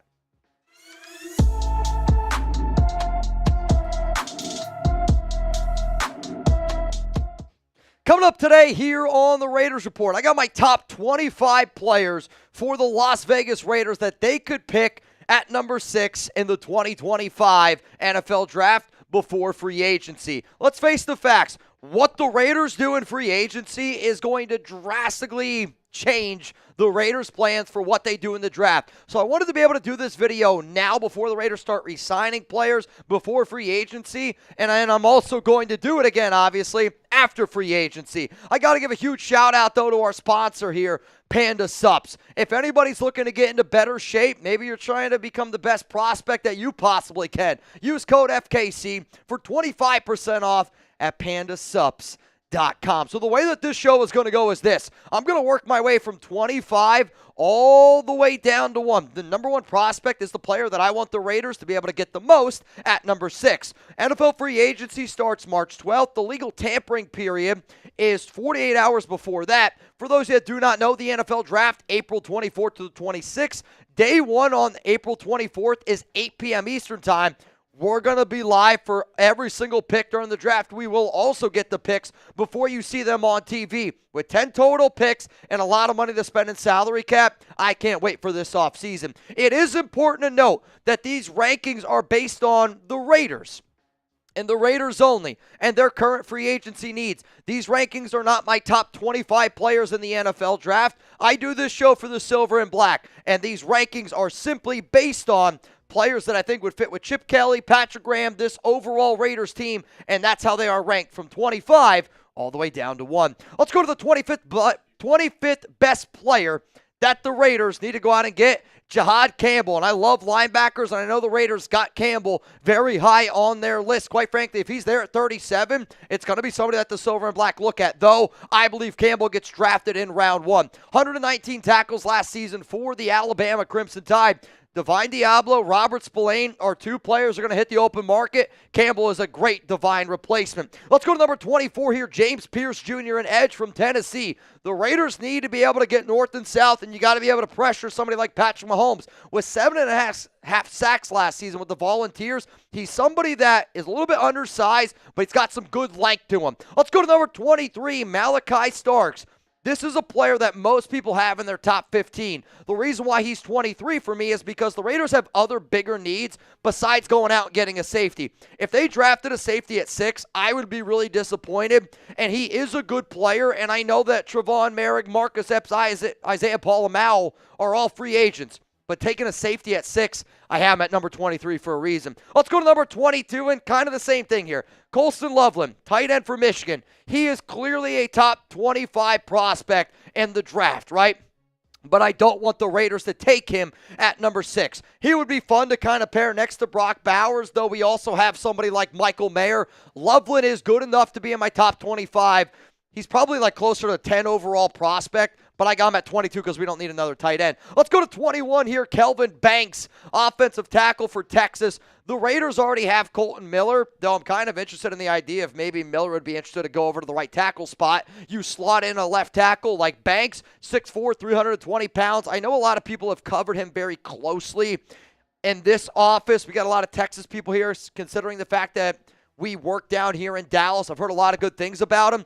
If you want a prospect that has shown that he can grow and get better, and if you have a lot of confidence in your Raiders offensive line coach, which, you know, it's Pete Carroll's kid, if you're confident in your offense, then I think somebody like Kelvin Banks could be a really fun player overall. I told y'all the other day that I went on Twitter and I asked, what segments do you want to see on the Raiders Report? I saw this one from Omar Jackson, and it said, talk about what the Raiders will realistically do with the number 6 pick. I promise you, I see what you guys have to say. I am the type of person, if you take time out of your day to watch the Raiders Report, I will take time out of my day. Most of the time, I'm not going to lie to you. I'm dropping to number 2. But I'll go and I'll look at what you guys are all saying and what you're doing.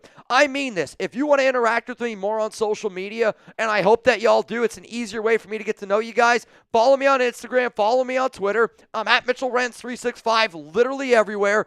But that comment is why I'm doing today's show. It's proof. I'm telling you. I see what you guys have to say, and I appreciate it very, very much. Let's go to number 20 here. I'm going to go Kenneth Grant, defensive tackle from Michigan. The Raiders need to find another replacement for a John Jenkins, Adam Butler, and Grant is a massive human being. If you put Grant on the interior, that's going to free up Tyree. It's going to free up even Christian Wilkins. Like, if you're a defensive tackle, I would look at what the Eagles just did to the Kansas City Chiefs, just putting 2 big defensive tackles on the center, and it just ruined Kansas City. I'm kind of on board for that idea. I'm going to go with number 19 here, Tyler Warren. He's the best tight end in this year's draft. He's a top 10 prospect for me. I've watched a lot of Penn State football, but I mean this. Brock Bowers, Tyler Warren, that might be one of the best young tight end duos that I've ever heard of. It's not the pick I would go with. I still want to see what Michael Mayer has. Mayer is a good tight end prospect. but Warren has to make my top 25 prospects list. He just had to do it. I couldn't leave him off. Let's go to number 18 here. I got Luther Burden III, speedy wide receiver from Missouri, a little bit more undersized, 5'11", 208 pounds, so he's thicker in that regard. I would say for somebody that's looking for a receiver that's not afraid to lay some good blocks, it can be a solid number 2 behind a Jacoby, technically a number 3 behind Brock Bowers. Luther Burden is a good player, but there's a better wide receiver that I'd rather the Raiders go out and get. At number 17, Mykel Williams. He is an edge rusher from Georgia. He's had some injuries, okay? He had an ankle injury, which literally slowed him down last season. And you're going to hear me say this probably 10 more times by the time of the end of this video.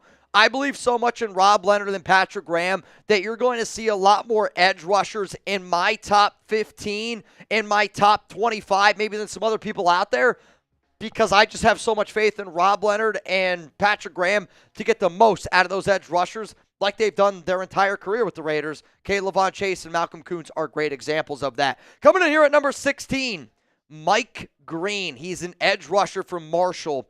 And this is one of those long and lanky dudes, 6'4", 250 pounds, 17 sacks, had really good production. Again, at a little bit of a smaller school, but I'm telling you this, if you like projects, this is a great, great project player that I think teams are going to see him, and they're going to be a little bit cautious of him playing at Marshall. You put him on the football field, and you see the energy that that young man brings because he's got a great first jump, great first step. You put him in a room with Maxx Crosby, Mike Green could be really, really fun to watch. Before we get into our top 15 overall prospects, if you want more draft videos, if you want more Raiders draft videos, hit that subscribe button, I'm telling you, and we will be live for the 2025 NFL Draft. Quite frankly, those 3 days are some of the most fun days that we have as a Raiders Report channel, and I hope you tune in because you're going to get to know me, you're going to get to know Chuggs, you're going to get to know our entire Chat Sports team a lot better, and I actually think it's the best thing that we do here as a company is the NFL Draft. Let's go to number 15 here. It's Josh Simmons, offensive tackle for Ohio State, another player that unfortunately did get injured this year, and I would have liked to see where his draft stock would have been if the injuries did not happen. He has the measurables, though. He's 6'5", 310 pounds. He's more of a left tackle, I get it, and I know we have Colton Miller, but sooner or later, we as the Raiders have to wonder, could we get an offensive tackle, right? Look at the Chargers, what they did. They already had Rashawn Slater, but they saw Joe Alt, and they go, I'm going to add the best offensive tackle in this year's draft. Could the Raiders potentially do that? Just something to keep in mind. Derek Harmon, defensive tackle from Oregon, is going to come up here at number 14. I might be one of the only guys that has him as a top 20 overall prospect. I don't know. I have him on here, though. Again, this is the Raiders Report, and I am so dedicated in winning in the trenches this offseason, it's not funny. 6'5", 320 pounds. He's going to be able to clear some tacklers. He's going to be able to get more one-on-ones with Max and more of these edge rushers. And for a team like John Spytek and Pete Carroll, they want to dominate in the trenches. Out here, number 13, Tyler Brooks, offensive guard from Alabama. Booker, what did I say? Books? Yeah, I can't read. You guys should know that. Big, big body. 6'5", 325-pounder. Plays mainly left guard. And because he can play left guard, I think of the offensive line that the Raiders could have where Colton Miller, Tyler Booker, Jackson Powers-Johnson, Dylan Parham, and then we might have to figure out another right tackle on the other side. He did have a little bit of a down year for some, though there were some injuries that kind of popped up. But if you're looking for physicality, if you're looking for somebody that in the right system and in the system that I believe the Raiders are going to try to run, they're going to try to run power football, but they're also going to try to spread you out a little bit. Tyler Booker, because he can play left guard, is the fit that I'm going to have there at number 13. Let's go to number 12. Shamar Stewart, edge from Texas A&M. If there's a player that's going to really throw people off, maybe if you're just somebody that looks at stats, it's Stewart. He had only 1.5 sacks, though he had he had an absurd amount of pressures. My point is this, 6'6", 290 pounds. Do you believe in Patrick Graham? Do you believe in Rob Leonard? Yes. Yes. Do you believe in Maxx Crosby to motivate players? Yes. If you're somebody that you look at the tools of a player and you go, That's a Ferrari, and he's a Ferrari. He just hasn't had the right driver. He hasn't been able to put it together yet. If Stewart is able to put it together, he has the athletic traits to legitimately be a top 10 edge rusher in the National Football League. And I always look at stats like pressures because sometimes pressures are important. And everybody used to always say, oh, you can't just look at pressures, Mitch. I looked at pressures with Malcolm Kuntz, and I said, if this guy figures it out, he's going to be great. He ended up figuring it out. Was great. Caleb Von Chasen ended up figuring it out. Even a guy like Maxx Crosby.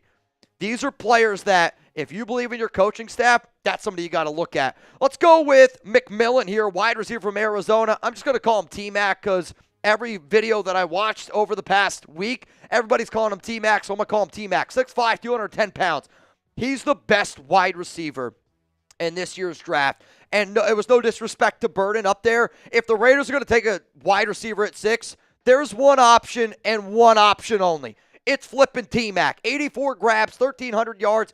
The size, the speed, the route combinations, everything that he brings to the table, he's so fun to watch. He's ranked a little bit lower now on this list for me because the Raiders don't have a quarterback yet. And to me, if I'm going to take a QB at 6, or if I'm going to take a wide receiver at 6, I want the Raiders to have a quarterback. If the Raiders go out and they sign a Sam Darnold, they add a Matthew Stafford, if they add a quarterback in free agency, like I think they will, I promise you this, if the Raiders sign somebody like Sam Darnold in free agency, you will see T-Mac in my top 5. Mark my words, entering the NFL draft. Before, though, we get into the top 10, this show is presented by Panda Supps. I'm trying to get into better shape. I don't know if you guys have noticed that. I've been doing a lot less of the shenanigans and just trying to be a lot better, healthier version of me. And one of the things that I always have to do is I got to stay focused at work, because when I don't stay focused at work, it actually impacts my ability to get a good workout in afterwards. I love taking their nootropics. It helps me lock in. I take some nootropics before I do every single live show, every show that I do in general. Use code FKC for 25% off at pandasupps.com. If you're like, Mitch, what other products does Panda have? I would say protein, if you're looking for the best protein on the market taste-wise. It is sweet, but I like sweet. Pre-workouts are some of their best sellers. BCAAs is something that I use every single day to stay hydrated. It's also just kind of helps build your muscles. If you're trying to lose weight, their fat burners literally shred pounds off you. Almost everybody here at Chat Sports has used them and are using them. Their greens is something that Alex really likes. And, we talk about all the time trying to be healthier. When you wake up in the morning, you take a scoop of your greens. It kind of, flushes the system. For any car guys out there, not Derek Carr, like actual driving cars, greens, I would say, is like putting oil in your car. It's not gas. It's not as important. But my dad used to always say, putting oil in your car is more important than putting gas. So if that's how you think, maybe get your hands on the greens. If anybody out there spends more than $100, you're going to get that shaker and that bag. When I say that shaker and that bag, it could be different colors. I'm not going to lie to you. There's white ones, there's black ones, there's red. Though usually if you use code FKC, Murbad's the owner. He's a big Raiders fan. He's not going to give you a red one because he knows you don't want probably Chiefs colors. So seriously, if you spend over $100 using code FKC at pandasupps.com, you're going to save 25% off, and you're going to be able to get your hands on some awesome Panda gear. Let's get into the top 10, shall we? Armin Membo, and hopefully I pronounced that one right, offensive tackle for Missouri. He's a right tackle, and I liked what I saw from DJ Glaze last season, but this is a business decision. This is about getting better. And at 6'3", 315 pounds, I would say he's the best right tackle in the NFL draft. 90.4 overall PFF grade, which then allows, DJ Glaze to kind of be this swing offensive tackle, offensive guard prospect that the Raiders can go out there and use. This is somebody, I'm telling you right now, his stock is going to continue to go up and up. If you haven't heard about him yet, you're going to start hearing about him more. Let's go to number 9 here, Shador Sanders. And he's number 9 on my list. And I'm going to be real. Like, if I was looking at only prospects and prospects only based on talent, I don't think I would even have Shador in my top 20. But we need a quarterback.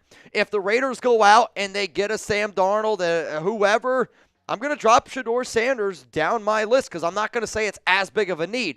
But right now, at the time that I'm making this video, we need a QB. For that reason, he's number 9 on this show.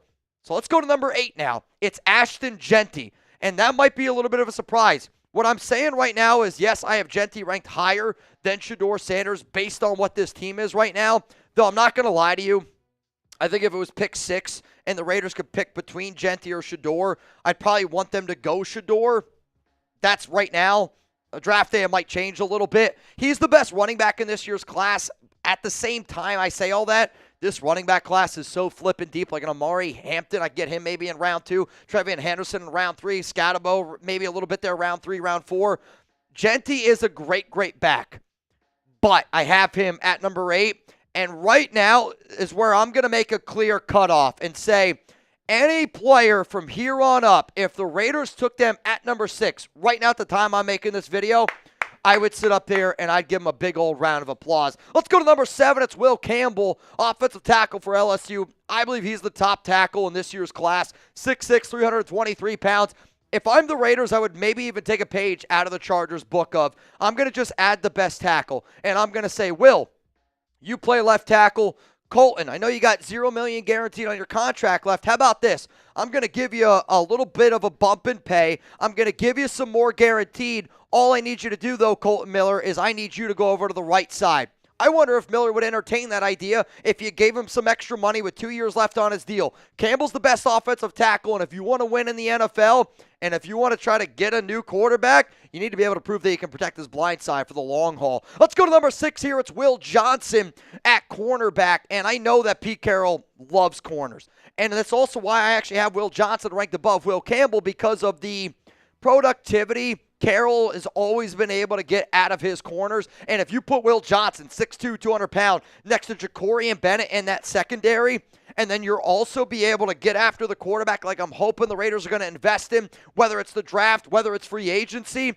You get 2 lockdown corners. That's another part of the game of why the Eagles dominated Kansas City. They were able to get pressure with 4 people without blitzing 38% of the time. And then when you go watch that all-22 film, those guys weren't getting open, and Andy Reid was completely lost. Before, though, we get into the top 5 prospects that I would want the Raiders to get realistically at number 6, if you're looking for more content from Chat Sports, I'm talking NBA, I'm talking MLB even, football, draft content, we've been doing a lot more stuff on social media, and I don't know if you guys have noticed, so you can give Chat Sports a follow. Like, there's content that I don't even post on my own Instagram. Like, there's like random stuff that we're always doing around the office, and it's fun stuff. It allows y'all to get to know our team here a little bit more. But give us a follow, Chat Sports. If you want to follow us on TikTok, Chat Sports TV. Let's go to number 5, and this one I think is going to surprise some people out there. I have Travis Hunter, and I have him listed as a corner. So for those that don't know, Hunter right now is listed as a defensive back for the NFL Combine. I'm a believer that he's going to play corner in the NFL. I don't think he's going to play both ways.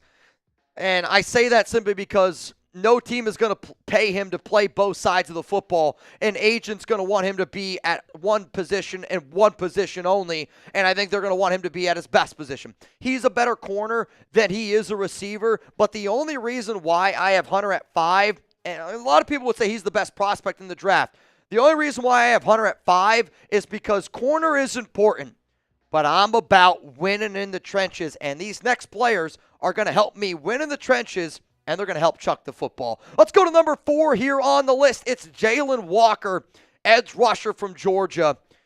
And Jalen Walker is a fun player, dude. And at 6'2", 245 pounds, this is another one of those just freakazoid athletes. If the Raiders were unable to bring back Malcolm Kuntz, and you put Jalen Walker on a field with Maxx Crosby, and you allow him to be this outside linebacker that I actually think Patrick Graham has been looking for a very, very long time.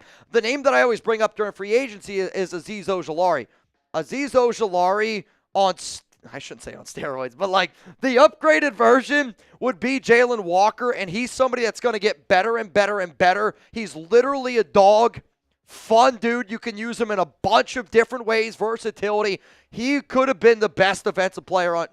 I think he was the best defensive player on Georgia last season. Let's go to number 3, and this guy's stock for me is just, it keeps going up and up and up, and I almost wonder if I might put him at number 2. It's Mason Graham, defensive tackle for Michigan. Somebody was talking to me the other day about Mason Graham, maybe a month ago, and I was like, I got to watch more tape on him. I'm in love. And I mean, Mason Graham, if you want to come to my wedding, I'm giving you an invite right now. 6'3", 320 pounds, 46 tackles, 3.5 sacks from Michigan last season. And I know the Wolverines took a little bit of a step back overall, but that defense, man, was vicious. The double teams that this guy takes on and the mentality that Mason Graham plays with. The last time that I saw a defensive tackle that I thought had the motor and just had that like Maxx Crosby mentality of it's going to take 5 guys to block me. I'm never going to give up. I can dominate in the run. I can dominate getting passes. I can take on double teams. Was Brandon Fisk, and he was a defensive tackle last year for Florida State. Ended up going to the Los Angeles Rams, I believe, with Jared Verse. And Jared Verse ended up winning Rookie of the Year. Mason Graham is the type of dude you put him in the middle of the field who loves football next to somebody like Christian Wilkins. Maxx Crosby gets 20 sacks if they draft Mason Graham at 6. I'm telling you right now. At number 2, it's Abdul Carter, and he is the best edge rusher in this year's class. If you're looking for the next, I don't want to say Micah Parsons just because he's from Penn State, but I literally think Abdul Carter can be Micah Parsons. I watched a lot of Penn State football, and he was injured in that final game that he played, and I don't know how many people actually watched that game. He was dominating. And when you have the first step, when you have all the moves, when you have the bend, when you have the acceleration, Abdul Carter with Patrick Graham and Rob Leonard has the opportunity to be the best edge rusher in the NFL. He has an opportunity to be better than Maxx Crosby. And I don't say those words lightly. And if you haven't seen how special Carter is, I think it's time for you to go out and check him out because dude is an absolute box office type of player. You want to beat the Kansas City Chiefs? You go get yourself a Mason Graham and Abdul Carter. Or I'm just going to go with my number 1 player that I would want the Raiders to get at number 6. It's Cam Ward. Cam Ward has been my number 1 quarterback for over a year now, probably. I think out of all the QBs in the draft, the one that would be best fitted with somebody like Chip Kelly spraying the football around the field is Cam Ward. Do I think Ward is as good of a prospect as some of these other names that I've mentioned? I do not. But the QB position is the most important position. Ward is the only quarterback that I would feel confident starting week 1. He's the only guy. And I don't really know if that's would change. The only quarterback that I would trade up for is Cam Ward in this year's draft. The last thing that I'll say is this. Think about how just well the Raiders crushed the Brock Bowers pick. And this team still won only 4 games. It was an absolute dumpster fire. My point is you can crush in the draft on certain players, and it might not make that big of an impact if your quarterback stinks. If Cam Ward and Chip Kelly get together with our coaching staff and it puts it together, I think the Raiders could be the next Washington Commanders type of football team. That's how well of a pairing I think Cam Ward and Chip Kelly would be. Because if you put it together with Cam, look out AFC West. Look out NFL. So one more time here, we're just going to roll quickly through our top 25 prospects for the Las Vegas Raiders at pick 6. Again, this is not my top 25 players. This is my top 25 players for the Raiders at 6 based on their needs right now before free agency. This list is going to change. It's going to change a bunch over the next 2 months leading up to the draft, depending on what the Raiders do in free agency. They got plenty of money to make a lot of changes, but I hope that you enjoyed today's video, and I want you to let me know where you agree, where you disagree. If you haven't realized, I do see your comments. I do see what you guys have to say, and if you can't tell, I am fired up for this Raiders offseason, whether it be free agency, whether it be the 2025 NFL draft. I hope no matter what the occasion is, you pull up, you tune into the Raiders board all offseason long, because I promise you, this is going to be the best offseason we've ever had. Let's go to Anthony Morales. You're next up here on the Raiders Report. What up, bro? We need to go in like the edges, bring in defense, free agency, and draft heavy defense. Eagles. Oh, excuse me. I just can't read right now. I'm not going to lie. Do you need glasses? To be frank with you, I haven't eaten anything really all day, so I'm super fidgety, and my You might need to go get your eyes checked. my eyes are fine. I just haven't eaten. When's the last time you got your eyes checked? A month ago. Remember? Oh, yeah. Like, my right eye is still a little bit kind of weird, but I I don't know if I have 20/20 anymore, but when I don't eat. So essentially what I do now is I'll have a protein shake in the morning, I have a protein shake during lunch, and then I'll eat dinner when I get home after a workout, and that's all I eat for. I've been trying to lose weight for the wedding. I mean, I've lost weight, though. But I'm not going to lie, I'm a little bit fidgety at times. So if I can't read, that's why.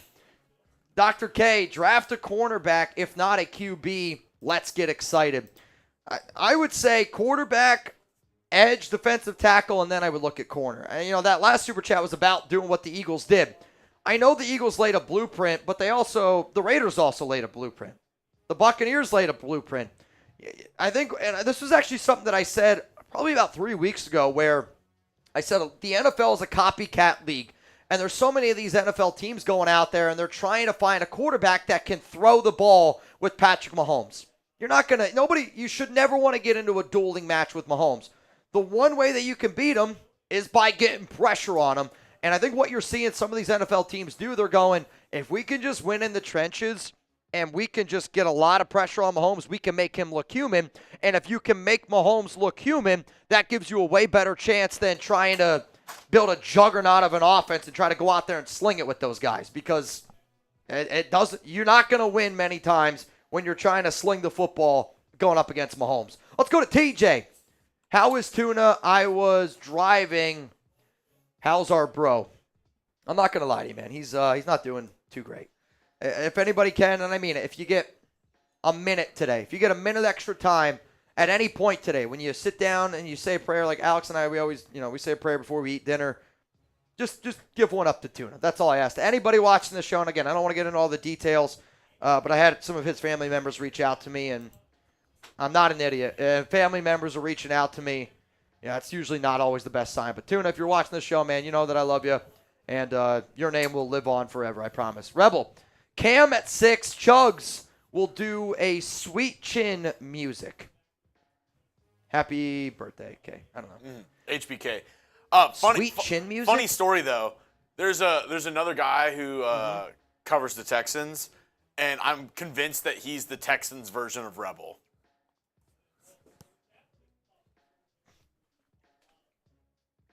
Holy shit, dude. Right? Dude. There's a Rebel Wyoming rolling out there, is all I'm saying. That might be. What's the state next to Montana? Rebel, Iowa? I have no idea. I actually don't even think I could pick out Montana on a map right now. Montana's up left, so I'm guessing it's North Dakota, Iowa is what it's between, if I'm picturing it See, right. I thought Iowa was the face of the guy. When you look at the U.S. map, there's a chef. Have you ever seen it? No. So I have no clue. Pull up the U.S. map. I think Wyoming's underneath it. U.S. map. Oh, Idaho. Not Iowa. Idaho. Yeah, I was going to say. So when you look at the map, can you see this on my screen? Yeah. It's a chef. There's his shoes. Here's his legs, his belly. I don't know what that is, but that's gross. There's his head. There's his nose. And there's his chef hat. That's literally how I learned it. No?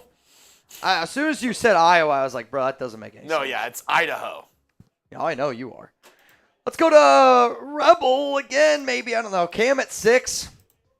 I just don't think Cam's going to slide down to 6. That's what he's saying. He's like, if Cam Ward slides the 3, I think the Giants honestly will take him, but I would try to trade up then. yeah. I would try to trade up for Cam at number 1. I'm not afraid to admit it. I don't think it's actually going to cost you 2 first-round picks. Legitimately, I think it costs you a first, a second, and a 5th. It might even be a first, a third, a 4th, and a 6th, based on some conversations that I've had. We'll see, though.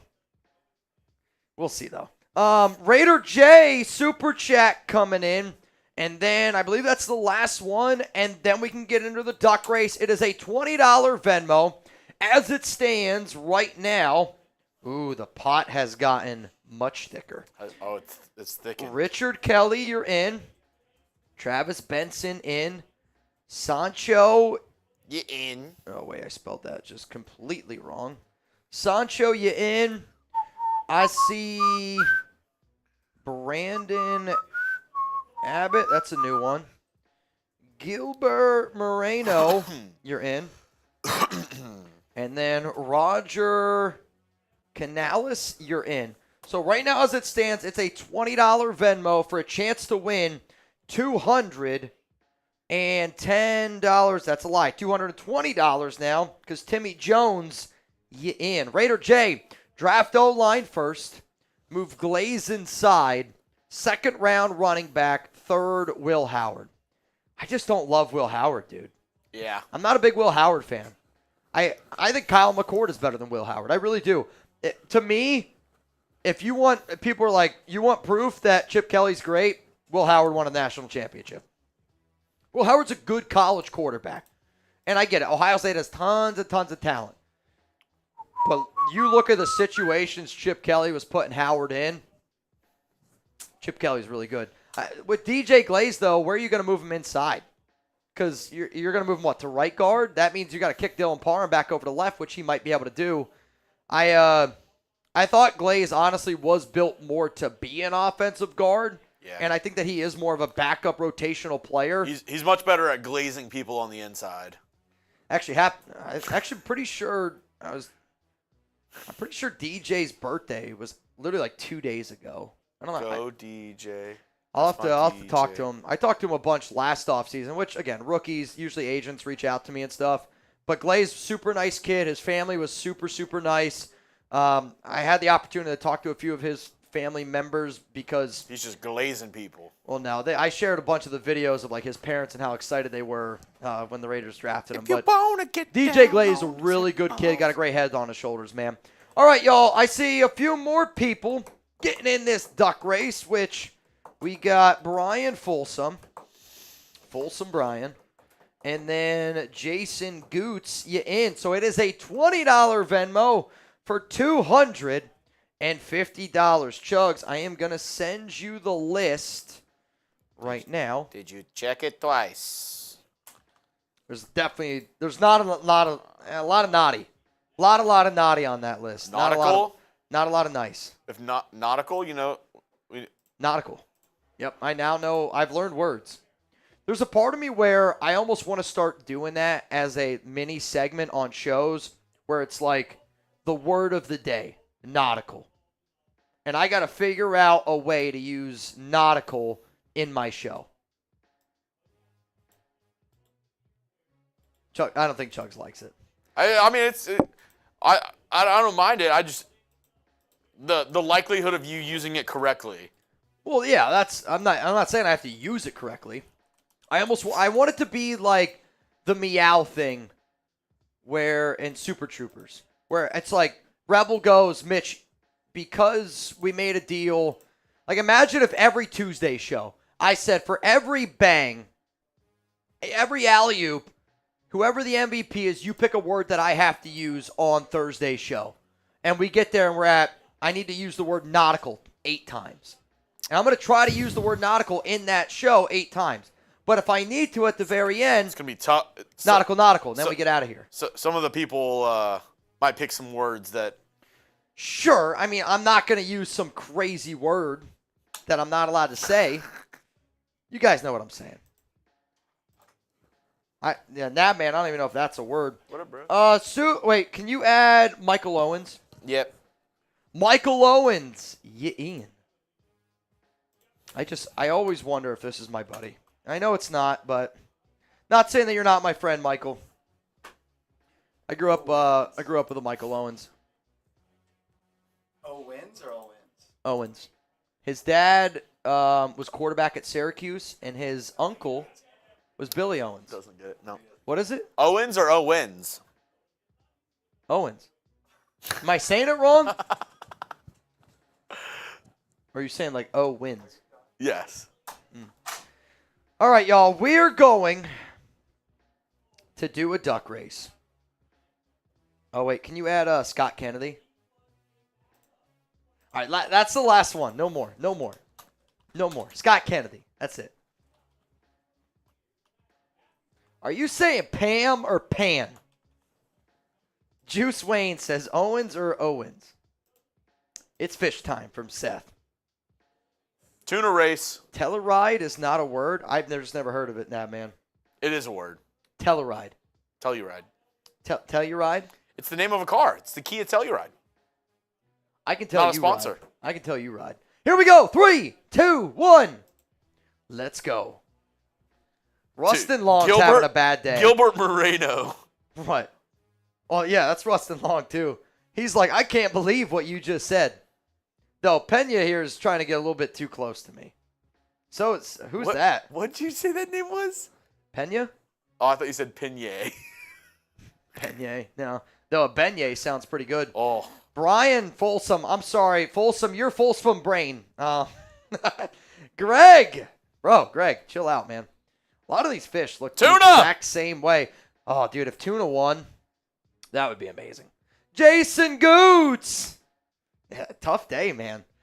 Sean Irish back there a little bit. Chris Slaughter. Right now, the great tuna. How electric would that be? Come on, tuna. Go! Come on, tuna. Go! Come on, tuna.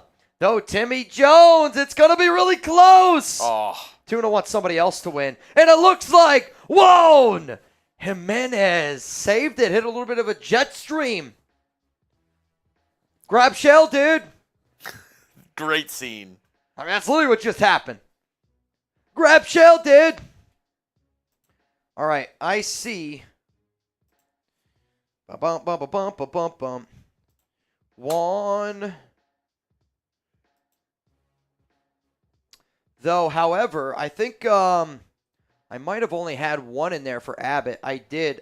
Brandon, I gotta send you 20 back. My B. Brandon Abbott, I'm sending you 20 back. That's on me. I only put one of your names in. And then everybody else I got. Anthony Green gets last place. Anthony Green.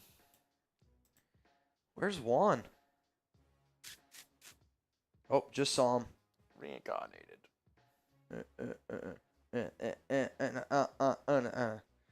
How many races do we think Juan's done? Juan has done 1, 2, 3, 4, 5, 6, 7, 8, 9, 10, 11, 12, 13, 14. He did win back on January 6th. And he's won here again. How much did I say? 270? Let me see. 270. Hey, Juan. Can you tell everybody that you just won $270? Shout out to Juan, man. Hell yeah. Hell yeah, bro. He's number one. Lord Cameron Abbott, shout out to you. Rebel, shout out to you. I hope Juan's still here. I always like to make sure that they got it. Yeah. Juan, the money has been sent. Anthony, Mitch, my first butthole pick. You better have shaved because I'm going to frame it. Bleach. What are your plans for today, Mitch? My plans for today. I'm gonna go get Valentine's stuff today before I forget tomorrow. Yeah. And luckily I already got Alex's Valentine's Day stuff. All the flowers are gonna be. See, I'm not. Alex asked if I was gonna get flowers. I usually always do, but we're just in like such a wedding save mode, and I feel lame for saying it, but it's the truth. So no flowers, but I'm going to go work out. I got to get my gym rep in, and then Alex's sister and I believe her mom are coming over tonight to do a little bit extra wedding day stuff. Because Alex's bachelorette party is in like 2 weeks or something like that. What are your you're going out tomorrow night, though, right? Tomorrow we're going to go see a movie, and we're just going to grab like a little bite to eat, and there's an ice cream shop right next to the movies. What are you doing? A little bite to eat. Little bite to eat. Little bitey bite. She's a huge movie buff. I think we're gonna do the same, but I'm also I'm kind of getting boned here because at the end of the month it's me and Danny's 1-year anniversary, so it's like I'm not going to a steakhouse twice in like what do you mean? a At week. The end of the month, what day? The 25th is our anniversary date. I was going to say, if it's really at the end of the month, we could just do a double date. We'll just split it. I'm sure they'll be fine with that. Because mine's technically the 29th, but we do it 28th and the 1st. Yeah. But tonight I'm going to probably go stop at the grocery store and get some flowers. And I think I'm going to because I saw at the store they had chocolate-covered strawberries, but for 6 of them, Mitch, guess how much it was? For strawberries? Yeah. 6? Probably $12. $15! Yeah, dude. It's expensive. F that. I literally have chocolate at my house, like that I use to like make like chocolate chip cookies or whatever. I'm just gonna buy strawberries and make my own chocolate-covered strawberries. F that. Like, I mean, dude, I did that last year. $15 for somebody else to dip my strawberries? Hell no. It's just you don't have to do it then. I hear you loud and clear. Yeah. If you want a cool date idea, I was going to do this one, but Alex is like, she's not drinking this month or not until her bachelorette party, and she's trying to eat healthier. I found something really cool in Dallas. It was you get a bottle of champagne, you go on a roof, and you get all of the chocolate-covered strawberries and chocolate-covered fruit you'd want. I've done it before. Where you leave the chocolate out in the sun. I don't know. It's at like a restaurant. Oh. For a hack during the summer that me and Danny did whenever we went camping. I say camping. We stayed in a cabin. Yeah. I don't camp. You leave whatever chocolate bar you like. Not like Snickers or anything like that. It's just like a plain chocolate bar. You can have like one with nuts or something. Milk chocolate's probably better. Yeah. You just leave it out in the sun, and you open it, and then you just dip the strawberry in it after it's been out for an hour, so it's like melty. It's just like your own chocolate-covered strawberries like that. You know what I do? If I were to go camping again, which I will try to do a camping, glamping trip in the next 2 years or so, the best way to make s'mores. Mm-hmm. Get your chocolate bar, put it near the fire, let it melt a little bit, and instead of buying marshmallows, you buy fluff. And then you dip your stick or whatever into the fluff, swirl it around, fry that in the, because usually people let their marshmallow just get super burnt to try to get like the inside nice. If you get that nice char on the outside, the marshmallow's already melted. Slap that on a cracker, a little bit of chocolate. It is the perfect s'mores. Cracker. Stop buying marshmallows. Just buy fluff when you're making s'mores. Navman said my strawberries are getting dipped tomorrow. Just saying. Oh, dude. I'm just saying. I'm just saying. I'll also be. I got invited to be a guest on somebody's podcast, so I'll be doing that later. Just be careful, Graph might block you. No, not that. Okay. If y'all want to check it out, it's it's the guy who I showed you the picture. Oh, really? Yes. Oh, dude, send me a link. I'll watch it. That's his. Yeah, Crash Dog, you're late, man. You'll see who I'm talking about. That's the tweet with my picture on it that he put out. I'll go check it out. Yeah, I just put it in the chat if y'all want to check it. He's a nice guy. He's a nice guy. Someone's getting their marshmallows fluffed. LA, always late to the party. But if y'all want to, what's up, fam? If y'all want to see me later on tonight, that's where I'll be doing that. Give a follow at Jeremy Chuggs. At Jeremy Chuggs. But I got to go get the. I was going to say, we're actually getting ready to leave, Crash Dog. I think tomorrow I'm just going to do the cop out and get a heart pizza. You want another great deal? Do you know the Eatsies Friday deal? Mm-mm. Go to Eatsies. You can pick out some other stuff as well. Whole pizza. I don't know if they do heart shape. Great. You can get their pizza, bottle of wine, and it comes with like a huge salad, $30. Only on Fridays, though.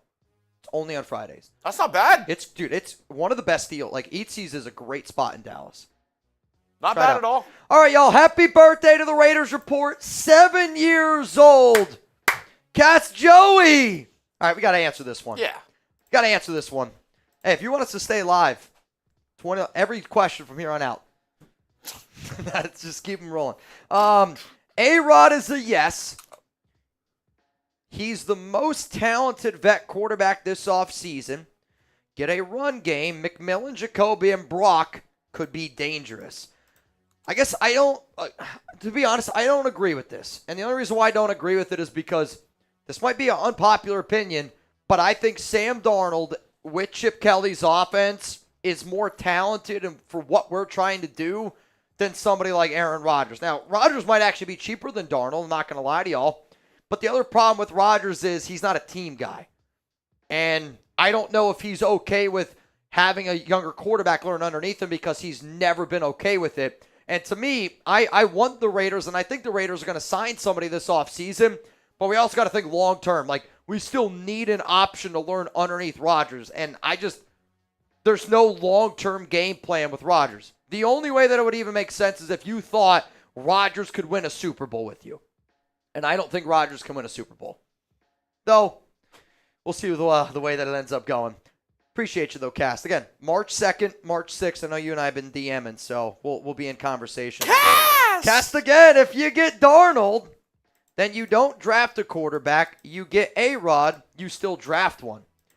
See, I almost disagree completely because I don't think Aaron Rodgers, who has been very vocal in the past of not wanting to teach young quarterbacks, again, unless Rodgers says, hey, I'm going to take a $1.2 million vet minimum deal, unless it is a, again, team-friendly deal, and he says that he's willing to help out a young QB, I'm on board with it. The reason why I know Sam Darnold's going to do it is because he was great for that situation last year. And sometimes you need somebody, kind of nipping at your heels, kind of, I was going to say biting you in the butt, to motivate you a little bit extra. I hear what you're saying. I do. And I know when you look at the resumes, everything probably tells you to go Aaron Rodgers. But my eyeballs tell me that Sam Darnold's a better quarterback than Aaron Rodgers right now. I see this one coming in from Doug. What up, Doug? Oh, wait, no, that's an old one. Oh, it's an old one? He just said grizzled. I think we're all caught up, though. I think we're all caught up. Holy crap. We're not effing leaving! Cast! Joey! Bang! He said, we're not effing leaving. All right, how about this? Because he banged, can you put 10 minutes on the clock? We have to go. Yeah, I was going to say. Our studio space is tight. We can stay for 10 more minutes, but we can't make it like a... We can't stay longer than that. All right. Yeah. So for those of you that don't know, and I've been posting on my social media, we'll stay live for 10 more minutes. And that's it. And I only say that, I actually kind of forgot, and that's on me. Because our studio space is so limited, that's why, like, Chuggs and I have been back here. There's another show that starts at 6 o'clock that needs to get in here. So 10 more minutes, okay? Nobody needs to super chat anymore. You don't need to do any more crazy shenanigans if you want. Obviously, I appreciate it. But 10 more minutes is what we're going to stay. We'll just do 10 more minutes of questions. 10 more minutes of questions. Not leaving. I'm down for that. I like Darnold, but if he's a bridge quarterback, I'd go A-Rod. It comes down to the money. It comes down to, again, team. And I don't believe in Aaron Rodgers. I don't know if you saw the show that I did probably about an hour and a half, 2 hours ago. Watch the video that as soon as this live show ends, Cast, I'll put out the video on, Aaron Rodgers and the impact of the Jets moving on from him and the impact it has on the Raiders. I kind of outline all of the reasons why I could see the Raiders doing it and why I could see the Raiders not doing it. I feel like I'm reiterating myself a lot, but the way that I could see it working is everybody said Tom Brady was washed. He ends up leaving New England, ends up going down to Tampa Bay, wins a Super Bowl. A lot of people, including myself, are kind of saying that Aaron Rodgers is washed, though it could have just been him being in a terrible organization like the New York Jets, which that organization has been a dumpster fire. There's no doubt about it. And I wonder if Rodgers then comes over to the Raiders with all of our coaching staff, could they potentially, get the best version out of him? There's a lot of different ways that we can go here. Now, man, everybody, real quick, can we get some Cast Joeys down below? My man's keeping the party rolling. Cass, are you bringing any of your cars? Because I would love to take a little spin in one of them. 93, the Raider Pug, Blackjack, ate my wife's V-Day card. I got shit to do now. Not happy with that dude right now. He knows he's a Panther fan. She's a Panther fan. She's a Panther fan. Mrs. Navman's a Panthers fan. Okay, I mean, that kind of makes a little bit more sense than Because why Navman. Yeah. Navman drove 5 hours to hang out with us in North Carolina for that Week 1 game when we were in, Raleigh? Raleigh. A pug, though, dude. I love Pug was probably the very first dog that I ever wanted. When I was a kid, I wanted a pug. My cousin had a pug. His name was Gio. Great dog. Great dog. Cameron, what's up, my man? Darnold for 2 with an out at 3. Get Sanders to sit for 2 years, and we are good for our future quarterback. I think Sanders is down to sit for 1 year. I agree. I think if you drafted Shador, he would want to play in that second year, and I think that that's what the Raiders' plan would be. If they went out and got Darnold, I could see them trying to maybe get a Jackson Dart or a Will Howard. Again, I don't love the Will Howard idea. I would kind of like a Kyle McCord even in the 5th round. In the 4th round, I would entertain that idea. Sam Darnold, though, you could go a few different ways, no doubt about it. But I don't think Sanders is going to sit for 2 years. I agree, though, if we bring in a Darnold, you give him a 3-year deal. It's what he's going to get. It's not what I would give him. It's what he's going to get. And he's going to end up getting probably 2 years in that final year. None of that's going to be guaranteed. Cass Joey, if you get Darnold, then you don't draft a quarterback. I think we actually already answered this one. Are we sure? Oh, wait, no. Yes. Yeah, no, This one. Yeah, it's the other one. I really like Darnold, always have. I just don't think he ever got a fair shake. I just can't see 30-plus for him. I'm flying. That drive from Phoenix is brutal. No, I don't blame him. I wouldn't make the drive. I just know you got a bunch of sick whips, so I was like, I don't want to drive him. Y'all know I don't drive, so I was just like, shit, I'll just cruise around a little bit. I like Darnold, too. I agree. Like, I don't like Darnold at $30 million. How much would you want Aaron Rodgers for? You know what I'm saying? Like, 2 what? million. $2 million? That's what I said. I said the only way I want Rodgers is at $1.2 million. Darnold at $30 million scares the hell out of me. Russell Wilson, like what? Russell Wilson probably gets $20 million. That scares the hell out of me. Justin Fields at 10 to 15. That's scary. We got to realize that no matter what path we take, there's going to be a lot of risk.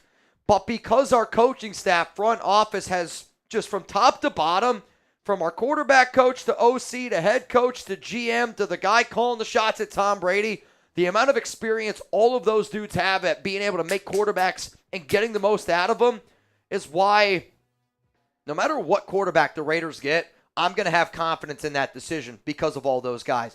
Just like no matter who the Raiders brought in on the defensive line last season, I sat up here and I go, I like the move because I believe in our coaching staff. Let's go to Steve O. Trade back to get a pick in the 2nd, get a defensive line DB in the 1st, get Amari and Hampton and Jalen Milroe in the 2nd. I almost wonder if Milroe falls a little bit more because of the Jackson Dart hype kind of going up there a little bit. Amari and Hampton is a phenomenal running back, and based on fit, he's definitely, and I mean definitely one of those guys out there. You know, Trevion Henderson, though, is another dude that I really like a lot. I know that you're saying trade back. To me, though, the Raiders are going to be a team that's going to be trying to trade up, back into the 1st, back into the 2nd with those 2 third-round picks. If none of your players that you want are on the board, though, at 6, I could understand the trade back. However, I don't see this being a draft where there's going to be a lot of teams out there trying to trade up. Maybe if a team wanted Shador Sanders and if he was on the board there, then maybe you could see it happen. But I see the Raiders sticking at 6, though I wouldn't be upset if they wanted to trade back. I really wouldn't. Oh, my God, dude. Another one! Cast Joey! Bang! Oh, my goodness. That one's loading up right now. It's loading up. Just give me 1 second. RWA at Robert Jansen will appreciate that acronym. Raiders with attitude. Is there anything else that would stand for? Really weird adults. All right, yeah, that's probably that. Good game. Good, GG. GG. You know that one. I got that one. Dude, Cass Joey right now is on an absolute heater right now, dude.